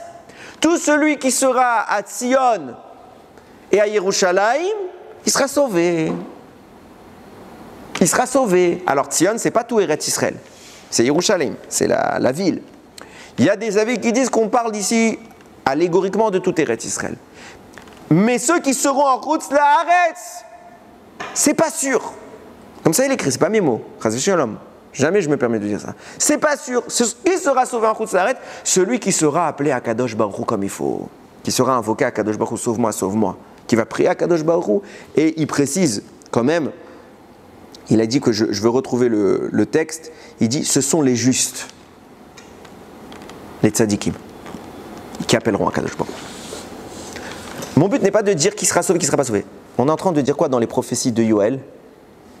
Il y aura des gens qui seront en Chutz Laaretz, il y aura des gens qui seront déjà en Israël. Et de quoi on parle? De quoi on parle? Est-ce qu'on parle mamash une fois que Mashiach arrive? Mamash ou avant? le Harizal, pas le Harizal, son élève, le Raphaïm Vital, il écrit noir sur blanc. Toute la promesse qui a écrit dans Maseret Tuvot, page 111, interdisant aux Bnei Israël de monter en Eretz Israël, parle d'une période précise de l'histoire qui s'écoule depuis la destruction du temple jusqu'à le 5e millénaire. Quand commence le 6e millénaire, donc de l'an 5000 à l'an 6000, non seulement que la promesse est annulée et qu'il y aura de l'amour à vivre en Israël, noir sur blanc. Noir sur blanc. Quand ça doit se produire tout ça? Il a dit 6e millénaire, c'est vaste. Il y a, excusez-moi si le shiur va être un peu plus long aujourd'hui, mais c'est pas grave, je me laisse. Si quelqu'un doit partir, qu'il ne se gêne pas, très spécialement. Ça ne me vexe pas. Il y a un Gaon de Vilna qui dit, vous voulez savoir où est écrit et décrit tout le 6e millénaire? Il dit noir sur blanc, enfin il n'est pas écrit là, c'est pas vrai, pas noir sur blanc. C'est un enseignement oral, mais que beaucoup de ces talmidim m'ont réécrit. Ok? Il dit, tu veux savoir où est-ce que la description du 6e millénaire est faite? C'est un livre entier qui s'appelle Dvarim. Le livre de Dvarim, qu'on lit actuellement, est la description du 6e millénaire. Il comporte 10 parashiot, en réalité 11, mais il écrit lui-même, Nitzavim Vayeler, en fait, c'est qu'une seule qu'on coupe en deux. Ok, donc ça fait 10 parashiot. Chaque parasha correspond à un siècle des 10 siècles. Ok? Donc Devarim, c'est de l'an 5000 à 5100, etc. Va être Hanan, 5100, 5200. Ok. Notre paracha, nous, c'est Kitavo. C'est donc la 7e paracha, donc le 7e millénaire, de l'an 5600 à 5700. Notre paracha, Kitavo, 5600, 5700. Comme par hasard, si un jour je dis à quelqu'un, quelle est la paracha de toutes les malédictions? Il va hésiter entre deux.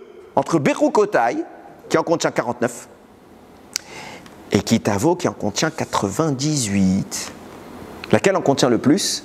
Kitavo. S'il y a une paracha qui contient des malédictions, Kitavo. Pourquoi? Parce que dans ce siècle-là va se passer des grandes choses. Comment elle commence la paracha? Kitavo el haaretz. Quand tu viendras dans la terre. C'est laquelle paracha? La 7e. Celle qui parle du 7e siècle qu'il y a dans le 6e millénaire. En clair, de l'année 5600 à l'année 5700. Qu'est-ce qui s'est passé de l'an 5600 à 5700? Il y a eu les 2 guerres mondiales.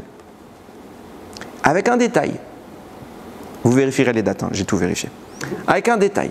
La 2e guerre mondiale, qui est arrivée avec l'apothéose de l'horreur, la Shoah, elle finit un peu après. Ah, ça marche pas, l'explication, elle était trop belle, hein. Ça marche pas. Sauf que, Rashi. Donc si vous me dites que la Shoah a eu lieu au début du siècle d'après, donc dans le 8e siècle, ça correspond à la paracha suivante, qui s'appelle Nitzavim. On est d'accord? Vous me suivez jusque-là? Ok, regardez ce que Rashi écrit en introduction de Nitzavim. C'est Rashi, c'est pas moi. Ok, vous pouvez tous le trouver. C'est sur le pasouk 12 du chapitre 29. Rashi écrit. Pourquoi la paracha Nitzavim, elle suit la paracha Kitavo? Rashi il dit parce qu'ils ont entendu les malédictions. Ils sont tous devenus blancs. Alors Moshe les a un petit peu réconfortés. Il a dit, mais attendez, relax. Atem Nitzavim ayom. Vous êtes tous devant Akadosh Baruch Hu, vous tenez encore aujourd'hui. Vous avez déjà fauté, Hachem ne vous a pas éradiqué. Ok? Donc il les rassure un peu. Et Rashi, quand il parle des malédictions, il dit ils ont eu très peur des 49 malédictions de Bechukotai et des 100 moins 2 malédictions de Kitavo. 100 moins 2 font bien 98. Vient le Khatam Sofer, il dit pourquoi tu dis 100 moins 2? Genre, t'avais un peu de lignes à compléter dans ton texte. Alors, t'as dit, tu sais, comme quand tu étais au bac et que tu devais faire un certain nombre de mots, etc. Tu dis, je vais mettre cette phrase, la même chose, mais avec plus de mots. Rashi, 100 moins 2 dit 98. Pourquoi t'as pas écrit 50 moins 1 pour les 49 de Bechukotai? Non, 100 moins 2 pour 98. Pourquoi? Dit le Khatam Sofer. Parce qu'il existait encore 2 malédictions plus terrifiantes que les 98 précédentes. Et les Bnei Israël, c'est de ça qu'ils avaient peur. Pourquoi ils avaient peur de ces deux-là, qui ne sont pas écrites tellement elles sont terrifiantes? Parce que les 98 qui sont écrites, plus les 49 qui sont écrites, ça fait 147. Yaakov a vécu pendant sa vie 147 ans et il a pris que ces 147 ans nous protègent des 147 malédictions. Mais les deux qui restent, il ne nous a pas protégés. Et les Bnei Israël, ils sont devenus blancs. Quand est-ce que ces deux malédictions sont évoquées? Au début, tout début de Nitzavim, 8e siècle du 6e millénaire. Et là-bas, il risque de se passer quoi? Quelque chose de terrifiant, ce qu'on a appelé quoi? La souffrance de la naissance du Mashiach. Donc, quand est-ce qu'elle a lieu cette Nessira? Olamite. C'était la Shoah. C'était la Shoah. C'est pas mes mots. Comme ça, il écrit Rav David Daniel Cohen, et c'est pas le seul. Hein. Tous les Mekoubalim me disent comment il y a eu une Nessira, comment il y a eu une Shoah. Parce qu'il y a eu une Nessira. Je ne suis pas en train de dire, oui, je ne suis pas prophète. Je ne suis pas en train de justifier la Shoah. Je ne suis pas en train de dire, ouais, de toute façon, on était destiné à mourir. Non, ça c'est un sujet bifne atzmo. On n'était pas destiné à mourir. On voit bien qu'on aurait pu éviter ça. Ce qu'a fait Hitler, il est totalement responsable. Je ne suis pas en train de dire, ça devait se passer. Non, puisque les forces du mal, personne ne leur a dit d'attaquer. Qu'on soit clair là-dessus. Ok? Pachamaïm, il cuit à petit feu. Ok? Tranquillement. Et je pense qu'il n'est pas prêt de sortir. Donc il se passe quoi? Mais il y avait deux malédictions. L'accouchement. J'ai dit qu'on avait deux malédictions qui ont été cachées. Et elles sont insinuées au début de ce 7e siècle, de ce 8e siècle. Donc on a eu la Shoah. Plus tard, un peu récemment, on a eu une autre. On a eu 7 octobre. Alors je ne suis pas prophète, je ne suis pas en train de dire que c'était ça. Mais c'est énorme. On ne parle pas d'un petit pogrom. Un pogrom, c'est déjà pas justifiable. On ne parle pas de 10 morts. On ne parle pas d'un attentat. On parle de l'horreur. Les deux événements de ce siècle, il n'y en aura plus, Bezrat Hashem, qui sont terrifiants, les plus gros, c'est la période Shoah. Et depuis qu'on est rentré en Israël, il y a eu des morts, il y a eu plein de morts. Mais le plus marquant qui nous fait encore pleurer à Dayom, c'est ça. Nessira. Faiblesse, danger, mais c'est quoi le but de la Nessira? C'est qu'on se réveille après. Et malgré l'horreur, malgré que le serpent a attaqué Adam et Chava et qu'ils ont perdu tout ce qu'ils avaient, ils se sont en finale mis en face et de là va naître un espoir. Qu'est-ce que ça produit? Un zivug bashamaim. Qu'est-ce qui se passe tout de suite? Et c'est là que je dis kitavo. On arrive à Eretz Israël. Je ne dis pas que la Shoah est une justification qui nous permet d'arriver à Eretz Israël. Pas de mon propos encore. C'est pas mon propos, je m'en moque de ça. Je ne suis pas en train de justifier comment ça se passe. C'est mal la Shoah, point final. Mais, comme ça a été écrit bien avant moi. Je continue. Je vous lis une lettre du Shla HaKadosh. Le Shla HaKadosh a écrit dans son livre une lettre de Rabbi Shlomo Halevi Al-Kabetz. Vous le connaissez tous, c'est lui qui a écrit les Chadodi. Qui chante pas les Chadodi Shabbat? Personne. Je vous la lis en hébreu. Si je la retrouve, normalement je l'ai gardée et je l'ai photographiée. Je vous lis. Alors j'introduis parce que sinon vous avez rien pigé, je suis à l'ouest. Il raconte lui-même, Rabbi Shlomo Al-Kabetz, qui était un élève de Rabbi Yosef Karo. Ok? Rabbi Yosef Karo, c'est l'auteur du Shulchan Aruch. Rabbi Yosef Karo, il a pris ses élèves le soir de Shavuot pour faire la veillée avec eux. Et ils ont étudié toute la nuit. Et Rabbi Shlomo Al-Kabetz, il écrit, c'est sa plume, il dit à ce moment de la nuit, la bouche de Rabbi Yosef Karo a changé de voix. Ce n'est plus lui qui parlait, il a été investi, comme ça il témoigne, il a été investi par la Shekhinah, la présence divine, qui s'est mise à s'adresser au groupe d'élèves qui étaient présents. Et il les a loués, kol hakavod, ce que vous venez de faire, le limoud particulier que vous avez fait. Et, au milieu de l'histoire, il est comme ça. Vechazar ve'amar, et la parole d'Hachem elle a repris son discours. Il leur dit, Ashrechem banai, réjouissez-vous mes enfants, shuvu el limudechem ve'al tafsiku rega, retournez à votre étude et ne vous interrompez pas un instant. Et qu'est-ce qu'elle rajoute? Ve'alou le Eretz Israël. Ils n'étaient pas en Eretz Israël. Rabbi Yosef Karo, à ce moment-là, il n'est pas encore. Et les élèves, ils ne sont pas encore. Et il leur dit, et montez en Eretz Israël. Kilo kol haitim shavot. Parce que tous les temps ne sont pas équivalents. Et il n'y a rien qui m'empêche de libérer en nombre ou en petit nombre. Et que vos yeux ne s'inquiètent pas pour vos biens. Parce que vous allez consommer le bien de la terre céleste. Et si vous le désirez et que vous écoutez, même dans cette terre-là, vous allez manger le bien. Si vous désirez et que vous écoutez. La reine Maharou, c'est pour ça qu'il leur dit pressez-vous, dépêchez-vous, Ve'alou et montez.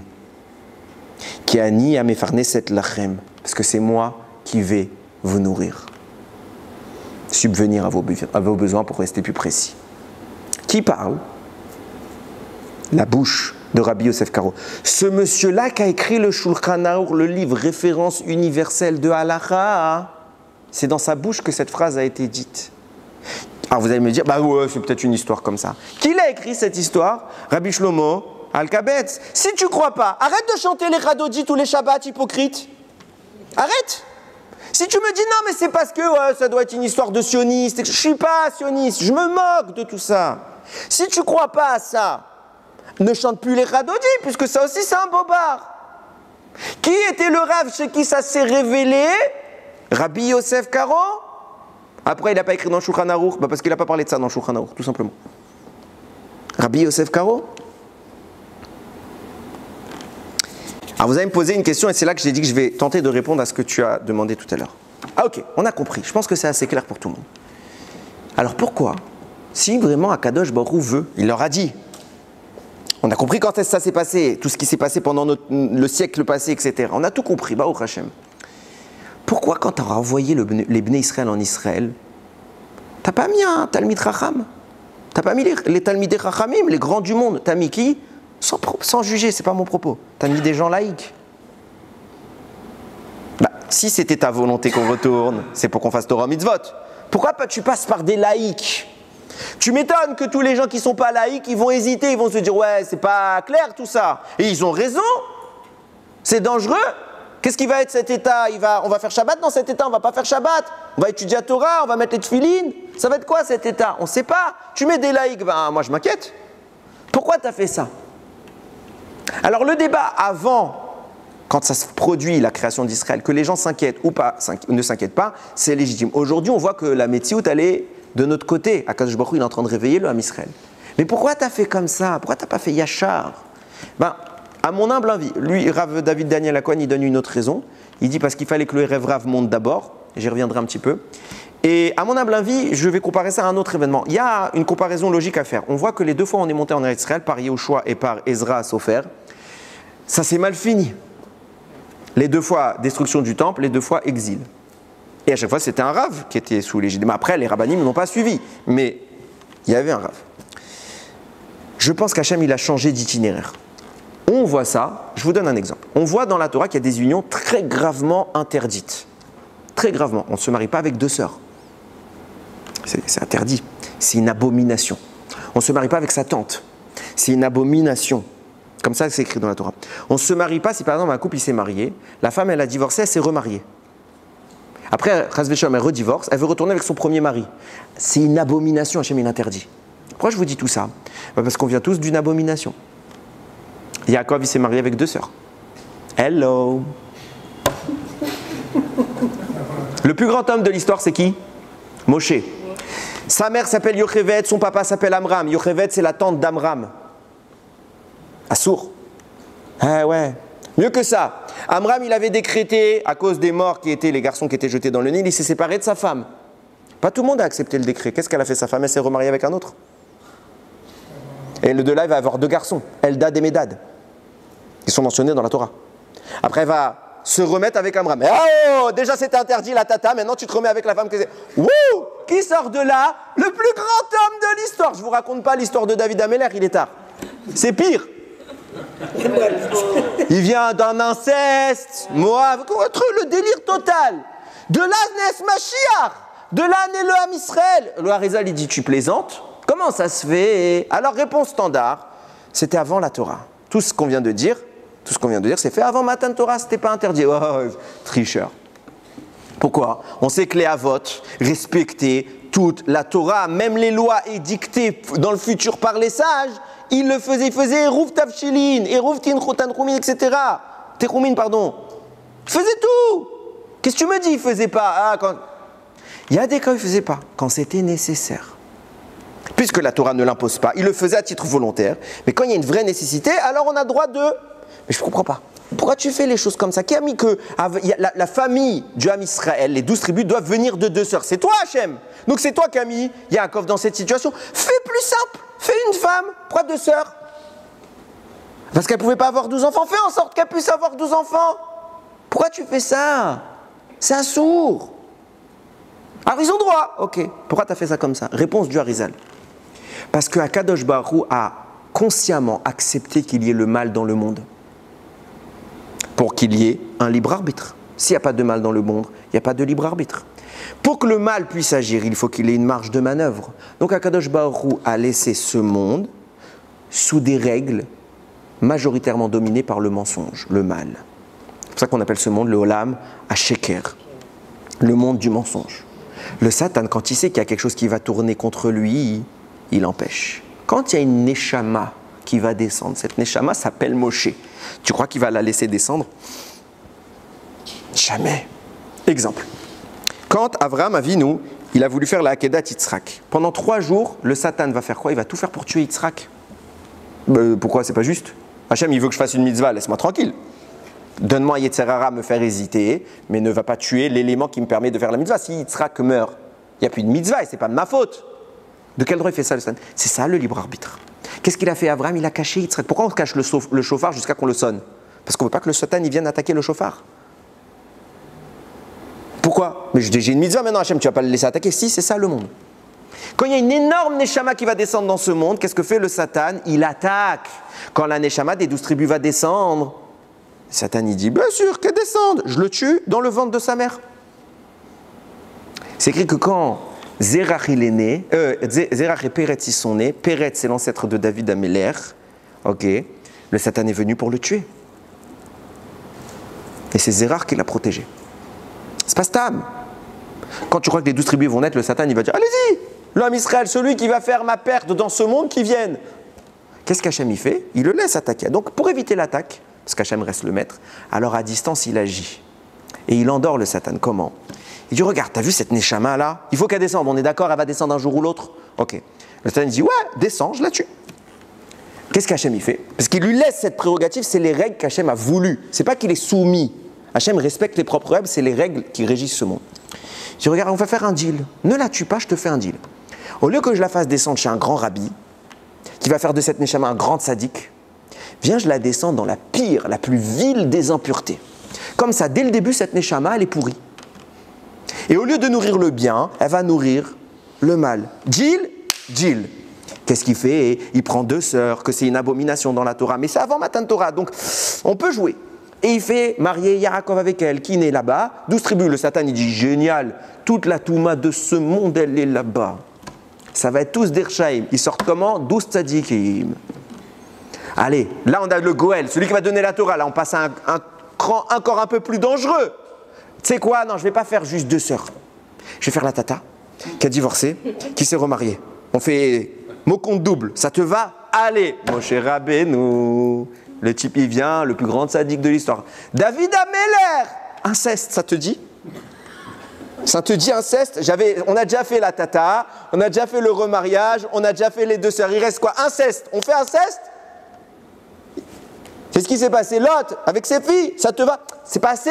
C'est pas assez? Amon et Moab, on n'a pas le droit de les convertir. Viens, on convertit route. C'est pas clair. On continue? Peut-être que la maman de David, elle aurait trompé Ishaï.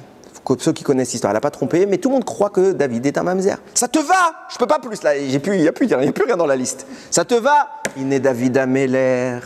Au final, il n'y a rien de pas cachère dans la naissance de David, elle est Théora. Mais en apparence, celui qui ne connaît pas les détails, il croit qu'il y a eu. Comment Hachem il fait? Il endort. Parce que si officiellement, il met les énormités de ce monde en termes de Gdusha, le Satan, il ne laisse pas passer. Pareil. Il a fait quoi? Il a envoyé Yoshua Binoun. C'était C'était génial. On a conquis Israël. On était tellement terrorisés que le Satan, il n'a pas réussi à nous attaquer. Mais laisse-le faire. Il a pris le temps. On a été chassés. Il a envoyé Ezra à Sopher. On est remonté. Ezra, il était trop fort. Laisse le temps. Les autres, ils ne sont pas aussi forts. Eux, je vais me les faire. Il a réussi. Qu'est-ce qu'il a fait à la fin, il dit au Satan, tu sais, il faut que je leur rende Israël. J'ai promis. Je ne laisserai pas faire. Je ne laisserai pas faire. Il dit, non, mais j'ai encore un deal à te proposer. Viens, on ne met pas des religieux. On fait un État laïque. D'où je prouve que le Satan, il est d'accord que dans le deal, qu'on récupère Israël, qui a voté en l'ONU pour qu'on récupère l'Occident? Ah, ce n'est pas les enfants d'Ishmaël qui ont voté, hein. Ok, ce n'est pas les musulmans, ils étaient contre. L'Occident. C'est qui l'ange de l'Occident, de Esav? C'est le Satan. Eux, ils ont voté. On rend! Lui, il était d'accord. Rend, c'est bon, on va mettre un tel au pouvoir. Ils ne sont pas pour qu'il y ait des yeshivot, ils ne sont pas pour qu'il y ait de la Torah. Génial! Satan, il dit, je signe, regarde, je fais déclaration à l'ONU. Je suis d'accord, on a un deal. Qu'est-ce qu'il fait à Kadosh Baruch Hu? Il met un quota. Il dit, par contre, il faut que ça reste plausible. On met un quota de religieux, pas beaucoup, hein. Il ne faut pas qu'il y ait trop de religieux. Mais les religieux, ils ont eu des enfants, ils ont fait faire tchouva aux gens, la Torah s'est dévoilée, elle s'est répandue, et aujourd'hui de 1 ou 2%, je ne sais pas c'était quoi le quota de deal, on est presque 20%. 20%. C'est énorme. Comment Akadosh Baruch Hu, il a endormi? Comment Akadosh Baruch Hu, il a... Pourquoi il n'a pas tout de suite donné? Très simple, parce que sinon, le Satan, il attaque. Vient le Chesed l'Avraham, il écrit quelque chose d'extraordinaire. Il dit que lorsqu'on habite en Eretz Israël, alors on reçoit, quand quelqu'un fait son alia, il reçoit une nouvelle neshama qu'il n'avait pas avant. Le monde d'où vient la neshama de quelqu'un qui vit en Chutz Laaretz, c'est un monde bas. Celui qui vit en Eretz Israël, il reçoit une neshama supplémentaire beaucoup plus haute. Et le jour de son alia, la nuit même, il a les 2 neshamot, et le soir même, remonte l'ancienne, et ne reste que la nouvelle. Ce même Chesed l'Avraham, le grand-père du Chida, il écrit « Tout celui qui vit en Eretz Israël est un tzaddik. » Ah, il n'a pas l'air. Il a l'air d'être complètement à l'ouest. Il est tatoué, percé, il ne fait pas Shabbat, il ne mange pas kasher. Et nous, on le juge. Il dit, si tu le juges, c'est que tu n'as pas compris ce qui est écrit dans la Torah. La Torah, elle a dit qu'elle vomissait les habitants, qu'ils ne méritent pas de vivre en Israël. S'il est encore là, il est tzaddik. Comment? Je ne sais pas, ce n'est pas mon problème. De quel droit toi tu juges? Lui, il sait pourquoi il est tzaddik. S'il n'était pas tzaddik, il ne serait pas là. Ce n'est pas moi qui dis, c'est le Chesed l'Avraham. Ne juge pas les gens. Ne juge pas les gens. Plus que ça, qu'est-ce qui se passe aujourd'hui? Il y a beaucoup de gens qui font leur alia, au prochain. Vous avez compris, pour ceux qui n'ont pas compris, que je suis dans le kivoun de dire qu'il faut faire l'alia. Au cas où quelqu'un en doutait encore. Il y a beaucoup, mais il y en a qui s'en vont. Il y en a qui s'en vont. Pourquoi ils s'en vont? Alors il y en a qui ont peur, on ne peut pas juger. Il y en a qui disent, j'ai vu une fois une vidéo, il y a un gars qui dit, je ne m'identifie plus à l'état actuel d'Israël, à cette religion qui s'impose à nous, etc. Pourquoi il s'en va? Parce que la Torah, elle a dit, celui qui vient en Israël est un tzaddik. Toi, tu n'es pas tzaddik. Alors Hachem, il te fait partir. Je n'ai pas dit que tous ceux qui sont déjà partis d'Israël, ce n'est pas des tzaddikim. Ne me faites pas dire ce que je n'ai pas dit. J'ai dit que ceux qui sont contre la Torah et qui partent d'Eretz Israël, c'est ça.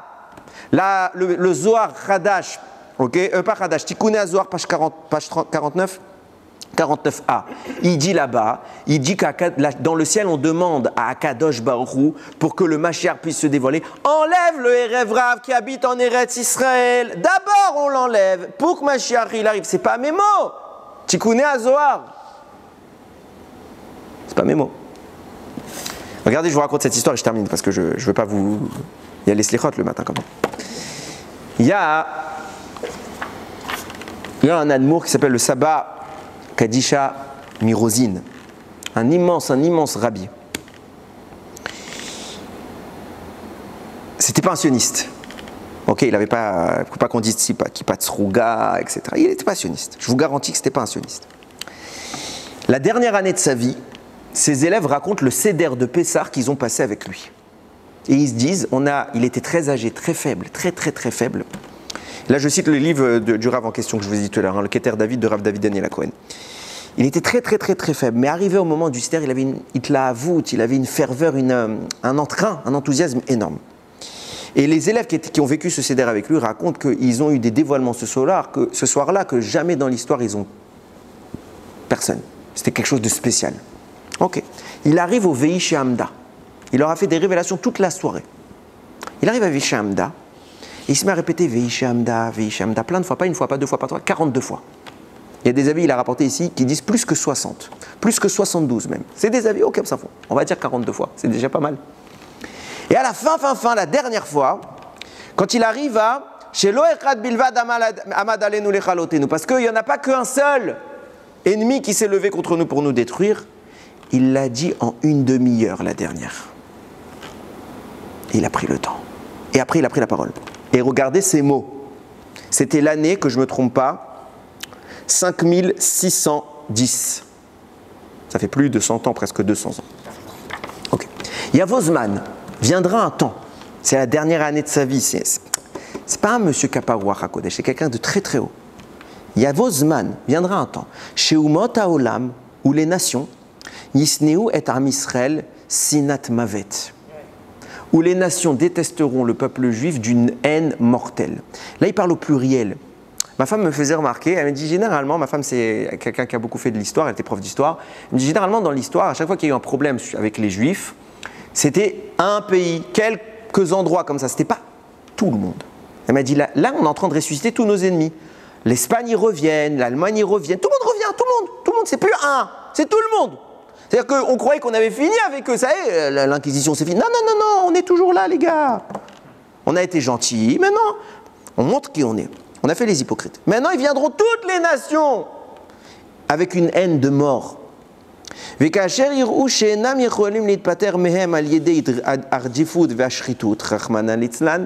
vont voir qu'ils n'arriveront pas à nous tuer, Dieu nous en préserve.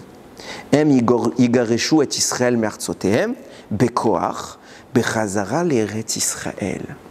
vont nous dégager avec force de leur terre pour nous conduire en Eretz Israël. Comme je l'ai dit, les nations ont signé pour qu'on récupère Israël. Pour moi, c'était la pire hypocrisie du monde, parce qu'en fait, c'était le pire que la Shoah, ce qui était prévu. Parce qu'à la seconde, parce que là, on était des Juifs dispersés dans tout le monde. C'était dur de nous tuer. Hitler, il a tenté, pour arriver à ça, il a dit, je vais conquérir le monde et je vais tuer tous les Juifs. Alors eux, les Nations Unies, ils ont une meilleure idée. Ils disent, au lieu qu'on attende que quelqu'un réussisse à conquérir tout le monde, venez, on réunit tous les Juifs au même endroit et on les laisse, il y a je ne sais pas combien de pays arabes qui ne voudront pas, ils vont les tuer à notre place. Des génies. C'est ce qu'Hachem il leur a vendu, ça n'a pas marché. Je disais donc, Bekoar Bechazara l'Eretz Israël. Donc ils vont nous pousser à dégager. Qu'est-ce qui se passe à Yom? Qu'est-ce qui se passe à Yom? Ils nous montrent, on ne veut plus de vous des manifestations dans toutes les rues, des Juifs qui se font courir après. Il y en a après, ils vont te dire, mais on est bien en France. Ok, comme tu veux, chacun son délire. Zeloi et Kavod Gadol l'Arzor l'Eretz Israël Beofen mais voyage casé.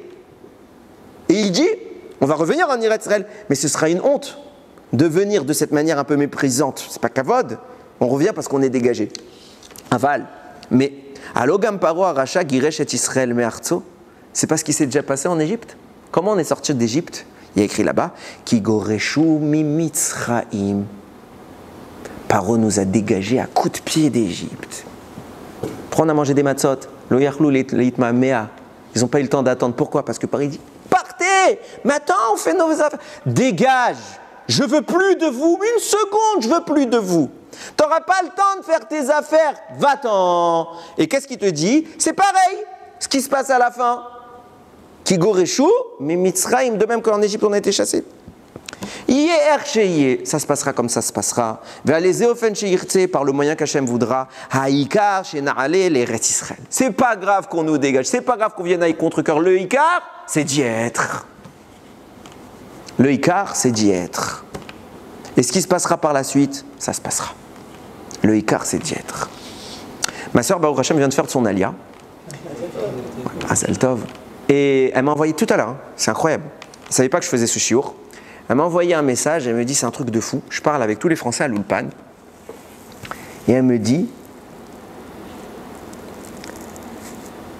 quand tu parles avec les rabbins d'Israël, tous te disent, Eretz Israël, comment tu as pu vivre en dehors d'Eretz Israël? Quand tu parles avec les rabbins, devant, j'ai pas dit tous les rabbins, chas v'shal, mais d'immenses talmidei chachamim, ok? Ils te disent, mais pourquoi tu montes en Israël? Quand j'ai fait mon alia, ceux qui m'ont dit Mazal Tov, c'était pas les rabbins.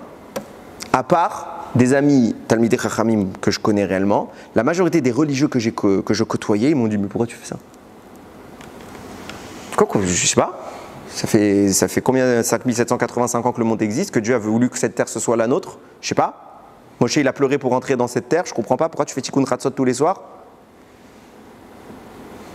Pourquoi tu dis l'année prochaine Yerushalayim dans ta Haggadah? Pourquoi tu dis Jikon Betor Yerushalayim? Teka Beshofar Gadol, Lecherutenu. Ramène-nous en Israël. Pourquoi tu dis tout ça? Donc je comprenais pas. Il me dit, en France, c'est pas moi qui vous le dis. C'est les gens, tous les Français qu'elle a, et Blaina Rayona, qui sont avec elle, ils disent, à chaque fois qu'on parle au rabbinim de France, ils nous déconseillaient l'Alia. Anilo Mevin. Alors, je précise. Il y a des cas où, oui, ça peut être dangereux, ok? C'est pas évident, on peut pas toujours dans tous les cas, mais le principe. Vous voulez que je vous dise pourquoi? C'est pas moi qui le dis. Hein. S'il n'y a plus de Français en France, il n'y a plus de pognon en France. Il n'y a plus de pognon en France. Je ne parle pas pour la France. Je parle, s'il n'y a plus de, pardon, pas de Français en France, mais de Juifs français en France, alors on est mal barré. Hein. Alors que les rabbins d'Israël, alors on peut dire que les rabbins d'Israël aussi, c'est des hypocrites, parce qu'ils veulent que le pognon français vienne en Israël. Mais bon, ils ont déjà des Israéliens qui leur donnent le moyen de faire leur Torah. Donc c'est pas... J'ai pas, encore une fois, Chas Vesham, que quelqu'un ne croit pas que je suis en train de dire que tous les rabbins français, j'ai des rabbins en France que j'ai à Dayom, que c'est des immenses talmidei chachamim. Je parle de certains qui ont une barbe et un chapeau, c'est pas des rabbins. Okay, ils ont un poste rabbinique, c'est pas nécessairement des rabbins. Ok? Qu'est-ce qu'il dit le Zohar? J'ai pas dit la fin exprès pour le garder pour la fin. Il dit pourquoi la Shekhinah, à Kadosh Baruch Hu, on lui demande d'enlever le Erev Rav pour qu'on puisse avoir Mashiach. C'est mots du Zohar, c'est pas mes mots. Je répète, Tikkuné Zohar, page 49, sur les mots Azla Gerish. Quelqu'un veut chercher? Il regarde là-bas. Il dit, parce que c'est le Erev Rav qui nous empêchera de monter en Eretz. Quand vous voyez quelqu'un qui fait tout pour pas qu'il y ait la Aliyah, bien sûr, il y a des arguments pour pas qu'il y ait l'Aliyah. C'est le Erev Rav. C'est le Erev Rav. Encore une fois, je modère mon propos. Je ne suis absolument pas en train de dire que tout le monde doit monter bêtement, stupidement, abandonner sa vie et se jeter au casse-pipe. Ça s'appelle une alia foirée d'avance. On se prépare. Et il y a des gens qui vont me dire, oui, mais moi, dans ma situation, je ne peux pas, c'est compliqué, j'ai des responsabilités. Il y a cas par cas, il faut demander à des rabbinim. Ok? Il y a des cas. Mais, au moins, qu'on veuille.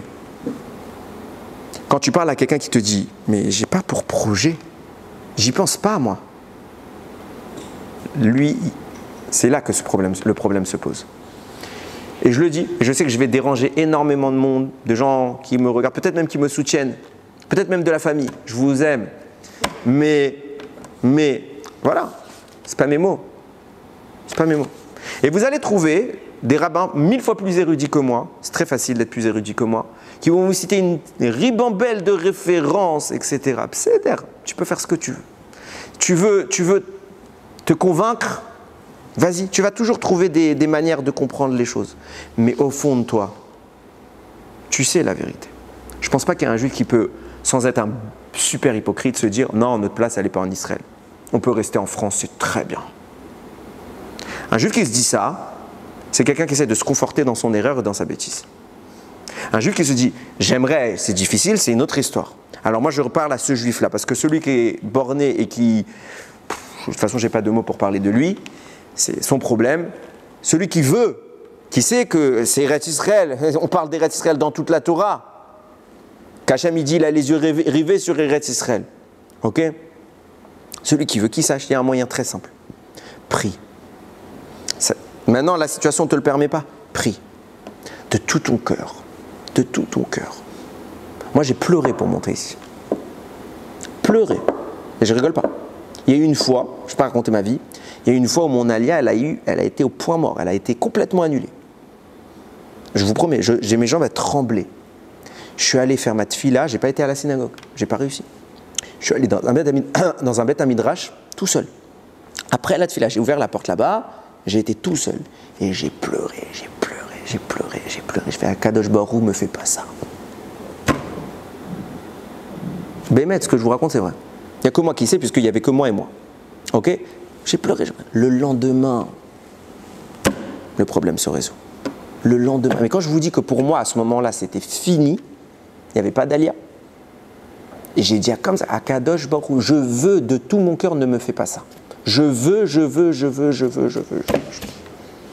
Le lendemain, et Baruch Hashem, j'ai fait mon Alia. Oui. Vous avez fait votre Alia il y a combien de temps? Que 3 ans. Que 3 ans. Que 3 ans. Et pour vraiment montrer que ce n'est pas de l'hypocrisie ce que je vous dis, j'ai été pendant longtemps un défenseur de la non-Alia. Pourquoi? Parce que mes premiers rabbanim, enfin des gens que j'ai appelés Rav, parce que j'ai découvert par la suite qui ils étaient, pas sur le sujet de l'Alia, hein, sur plein d'autres sujets.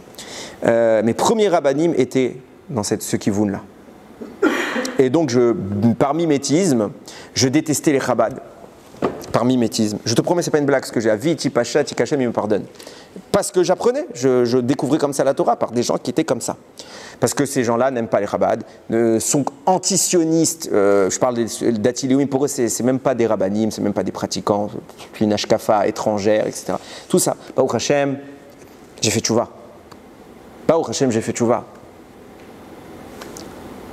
Tout le monde doit progresser dans la vie. Ok? Quand on te répète un discours et que tu le répètes comme un âne, alors tu deviens un âne. On n'est pas des ânes. Ok? On n'est pas des ânes. On travaille notre esprit, on étudie la Torah. On doit comprendre ce qu'Hachem veut. Bien sûr, il faut écouter ce qu'ils disent les rabbanim, mais avant d'écouter ce qu'ils disent les rabbanim et de le répéter, avant de le répéter comme un âne, comprends ce qu'il a dit le Rav. Ne fais pas lecture, étudie mot à mot ce qu'il a dit, et dès qu'on va te poser une question, tu ne sauras pas répondre parce qu'en fait, tu n'as pas étudié ce qu'il a dit le Rav. Comprends, enrichis-toi de tout ce qu'ils disent les rabbanim, les vrais rabbanim, les vrais rabbanim, les vrais talmidei chachamim. Et il y en a en France, je répète, je n'accuse pas du tout les rabbanim de France, certains, que tout le monde sait qu'il y en a. Et si je vais avoir des gens qui vont me dire comment ils parlent des rabbanim, ok, si tu veux prendre mes mots tordus, prends mes mots tordus. J'ai pas dit de mots tordus. Et mais là, si j'ai vexé quelqu'un, c'est pas mon but. Mais le Hémet, on sait où il est. Regardez où ils sont les immenses talmidei chachamim de notre génération. Ils sont pas ailleurs. Il y a des talmidei chachamim. Je n'ai pas dit il y a pas. Mais les grands, ils étaient où? Ils sont où? Yeratson, qu'on est tous le srout déjà, 4 pas ici, c'est une mitzvah. Je te promets, quand j'ai fait mon alliage, j'ai fait avec mon fils, on marche, je lui fais, tu sais ce qui vient de se passer? T'as fait 4 pas. Il me fait alors? Je fais, t'as fait une mitzvah! Tu fais la même chose en France, t'as une mitzvah, c'est le tzitzit, t'as une mitzvah, c'est la brit mila, mais t'as pas la mitzvah d'Israël. Ici, tu fais une 3e qu'il n'y a pas là-bas. Yeratson, qu'on marche, qu'on ait toujours le mérite de vivre dans cette terre. Quand on doit en sortir, rapidement on revient, et que tous ceux qui n'ont pas encore la chance extraordinaire, Avira d'Israël Mechakim, la terre d'Israël, elle rend sage, de connaître cette douceur, de connaître cette lueur, cette lumière, cette sagesse qui viennent nous rejoindre, et que Bimera Biamenu voit ma chère Tzidkenu, Baruch Adonai Leolam, Amen ve Amen.